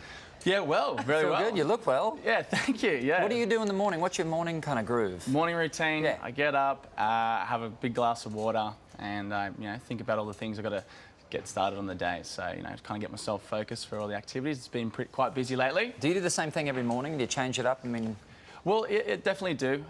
With a training routine, you don't always be doing the same thing. So, it might be I might go for an early run, or then I've got my training with the clients and stuff like that on different days. So, yeah, it always change it up. Keep it interesting. And you say endurance racing is more mental than physical. I imagine it's pretty physical as well, but it's mind over matter sometimes when you're out there in the middle of the Simpson Desert? Yeah, absolutely, Sam. I mean, you can't just run and walk into a 250-kilometre run. There is preparation that needs to be taken in every aspect, like nutrition, supplementation, and the training side of things as well, and recovery. But once you get to that level, you have to think about the psychology, the mental state getting into this run and into the race, and it is over an extended period of time, and there's a lot of self-talk, and there's a lot of reasons why to doubt yourself. It is a really long race, and it's a crazy event, but you just take one step at a time and you'll get through it. What was the hardest part about that race for you? The hardest part would definitely be dealing with either pre-existing injuries or blisters, and then we had about 1 million flies that were in our face. God, I bet. Yeah. What do you do, air guard? No air guard. No, that's we had a restricted limit of weight we could bring in our backpacks. So you just had to take necessities, which was food, water, your sleeping bag, and another pair of running shoes. Wow. How's your family inspired you through this? With my family, we're dealing with like mental illness. It's a hereditary, so it's bonded us together, and it's a tough situation, and we're quite a tight-knit group. But with me doing activities like this and putting yourself onto the brink of breaking, it's definitely up to you. It's your choice whether you want to stop or not, whether you want to break or not. With mental illness, you don't get that decision. It gets taken away from you. And, everyone in my family is suffering with a type of illness, and I thank God that I'm not. So I like to push myself to that limit, and I find the satisfaction of living on the edge, and maybe that day might come, but for now I'm doing as much as I can and helping as many people as I can. Good on you. Yeah. You're going to show us one of your workouts. Yeah. Poor Keith. He's already ridden a bull Oh, today. look at the time. Because I'm wearing a dress, I won't be able to do it. I'm going to wear a dress next time. Yeah. Now, this is based on primal animal movements. Yes. Is that how you run all of your PT stuff? No, it's just an aspect. It's a particular fitness arm that I use just to switch things up, but it has many benefits. You're looking at low impact, it's great on the joints, and it also increases mobility and muscular endurance and strength, and it brings everything into one, and it's great to add into a lot of circuits, whether it doesn't matter what sort of fitness you're into. Okay. Do you want to show us something? Yeah, sure. Do you mind? Yeah, absolutely. Are we diving in? Is Barrett's coming over to help out as well? Yeah, come on, matey. I can see Barrett's circling. Yeah. Right, just show us. Okay, so... What have you got for us, Andrew? Well, this particular circuit, we're dealing with 4 exercises, and it's all body weight, so you can do it at the convenience of home or outdoors or in the office if you've got enough time. It's only 8.5 minutes, but we'll just go through it briefly. Yeah, We've got 4 exercises. So the first one is called a gorilla. Okay, so we're mimicking primal movements. That's your cue, mate. That's for me. Okay, do the gorilla. So gorilla, okay, so you just need a couple of metres. You're going to get down a nice low squat. Yep. And you're going to transfer your weight onto your hands. Okay. Okay, and then you're going to bring both feet at the same time, nice and flat towards your hands. Right, so it's a bit of hip mobility, and then you repeat. Okay? And what's it called, the gorilla? If you've just joined us, we're exercising. Okay, what else have you got? Okay, then we've got the explosive dead man. All right, so you gently drop down to the ground, chest on the ground, and then you come up in the low squat position and jump up, and you repeat. Some good core activity. Mate. Is it down here? And then Yep. what are you doing? There you go. What is the up move that you do? So the up move, it's explosive because you come from your chest into one movement down to low squat. Man, that is crazy, isn't it? Feet wide apart, that's it, Keith, and then jump up. But you're coming up. Okay. That's it. So you're working upper body and lower body at the same time. Okay, what's next? Third one is, it looks Sam's funny. exhausted. Looks funny. Okay. You get down in the squat position again. All right, you put your elbows in between your knees and push those knees out, create that tension. Hands together. Yep. Go as high as you can, Keith. Go as low as you can. Yep. And you actually repeat that for 30 seconds. Again, if you've just joined us. Trust me. That one really hurts the quads. You're pretty fit. This Goodness is good. me. Well, You're Keith. keeping up. Crazy. Okay, and what's your last one? This one is everyone's familiar with, or most people are familiar with, a mountain climber. Yep. This is a spider climber. Oh, they really hurt, So don't they? you're in the push-up position. We're going to engage the core a little bit more and open up the hips. So you bring your foot up to your hand and you swap. Wow. And you repeat. Goodness. Now, if you find mate. it difficult, you can obviously bring knees to chest. Okay, and we're repeating these exercises 30 seconds each. Yeah. So it's 2 minutes all up. Then you have 30 seconds off. Repeat again, 20 seconds off. Repeat again, 10 seconds off. Repeat again, and you finish. That's just exhausting. So it's only Amazing. 8.5 minutes. It's a great little workout. He's Okay, exhausted. well It's not easy. Brett's exhausted over there. Can you ride a mechanical bull? I don't think I can do it as well as Keith. That was awesome. That Andrew, was that's all time. fantastic. Great to meet you. All Thank the you, best Sam. with it. Nice to meet you, mate. This is Sunrise on Keith Urban Day. Can exercise. You're a very useful. I'll give anything a go once. I've been sleeping till noon in the same bedroom. Sunrise is brought to you by APT, Australia's best cruise and tour operator. APT. Unforgettable. This Sunrise Showbiz report brought to you by Australian Pork. Pork fillets have less than half the fat of beef fillets. They're also a valuable source of iron. Get some pork on your fork. Let's go back to Nelson Aspen now. Nelson, the Beckhams have celebrated a milestone. That's right, love is in the air. Keith and Nicole aren't the only ones who've had an anniversary. David and Victoria have marked 16 years together, and of course they took to social media. Victoria posted this photo of the gang and said, "Happy anniversary, I love you so much. X, I'm so proud of our beautiful family, X." And then David followed suit, posting this flashback photo of the couple saying, 16 years ago today was our special day. 16 years on, we have our beautiful children. Thank you for giving me our amazing little ones. Happy anniversary. They look the same to me. They look amazing after 16 years. Beautiful. They're And sweet. Billy Joel's had a surprise wedding too, mate. Tell us about that. Yeah, well, he's out in the Hamptons on Long Island, and he was having a July 4th extravaganza yesterday with his expectant girlfriend, younger lady, and they're expecting their first child. And boom, the governor of New York, Andrew Cuomo, showed up and married the two of them. So it was a surprise wedding, and his daughter with Christy Brinkley, his ex-wife, Alexa Ray, was there. And so it was a happy family moment. And even Christy, the ex-wife, you know, they are very civilized and friendly together, I might add. She took to Instagram to say congratulations to the glowing bride and groom. He's 66, she's 30-something, and it's his fourth marriage. So maybe Well, this time is the charm. Exactly. That's right. It's all the best. It's all about love. Yeah. Aren't they a beautiful couple? She's a beautiful couple. She's a Billy beautiful Joel. couple. She is. She's a beautiful She's girl. beside herself. She has a beautiful couple. She does. Fantastic. Stop it, Nelson. We've got Keith Urban here. Behave. Now I feel at home. All right, we'll see you soon. Thank you for that. See you, Nelson. Great job, Keith. Thank you. He has done a very good job. Now, I interviewed your other half back in December. You did, yeah. Beautiful Nicole, and we were talking about Haddington Bear movie. She just called, by the way, and she said she was disappointed you didn't do the gorilla Yeah, I can't because I've got with a dress Andrew. on. Well, she said you're letting the girls down. Just saying. You would have seen the girls if I'd done it, the gorilla in the dress. Now, when I interviewed Nick in December, somehow we got from the movie onto My Love Life, and we talked about finding the one, and she made a bit of a prediction. You're lucky to have found him. Oh, I'm so lucky to have found him. Yeah. It's rare that you meet somebody. I was 39 when I met him. Come on. When do you meet the love of your life at 39? Well, this is good inspiration for me. I'm 38. Really? You're 38? Have you met the love of your life yet? No. There we go. Next year. Next year. Do you reckon that's the big year? Huh? 2015. There's the fairy dust. Thank you. Oh my gosh. Well, I hope you're right. Come on, fingers crossed. I'll let you know. I'll keep you posted. Yeah. She almost did the little twitch with the nose, I know. too. Well, there was a twitch of the nose, I'm sure of it. It's magic. She knows that stuff. Well, nothing to report yet. I'll sing at your wedding. I'll get out. I will. I'll hold you to it. Okay. I'll do it. Okay. Just got to find a guy. Yeah, okay. All right, don't you start. My mother will be home going, thank you, Keith.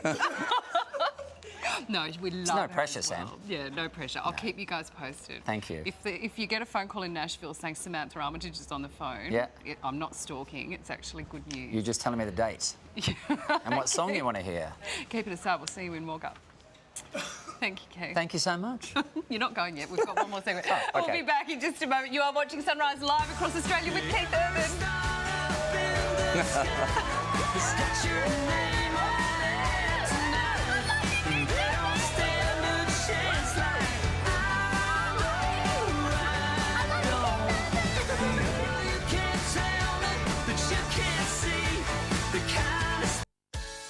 Sunrise proudly brought to you by APT, Australia's best cruise and tour operator. And Australia's biggest stock take sale now on at Myer. Tomorrow on Sunrise, Ray Martin is my celebrity co-host. He has got big shoes to fill. I tell you what, the Gold Logie winner is going to be here from 6 a.m. Yeah. I'm sure he's been watching this morning thinking, OK, I'll just see how Keith does it and I'll follow that's on. what a Gold Logie winner does. Yeah, It's a guitar. Ray will be at home on the guitar at the moment, just getting his tunes ready for tomorrow. What is his party trick going to be? But we have to thank you for coming in and doing this. I've had a blast, Sam. We Thank you so much. really loved Thank it. you. You've been I loved it. fantastic. Thanks, Keith. Awesome, mate. Thank you. It's been Come back wonderful. anytime. Thank you for doing it. Anytime at all. We'll get Koshi straight out of the chair. No worries. And bring the family any time too. I will. I'll bring Nick in next time. Yeah. Even You're at the on, last baby. minute, we can kick Koshi out really, really quickly. Yeah. So just I bet you can. anytime. Keith, when Nick rang before, what did she say about your performance this morning? She's kept watching.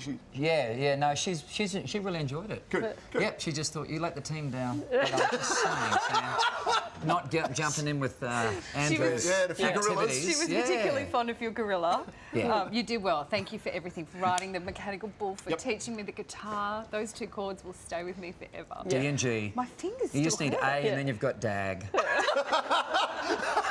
Thank you, Keith.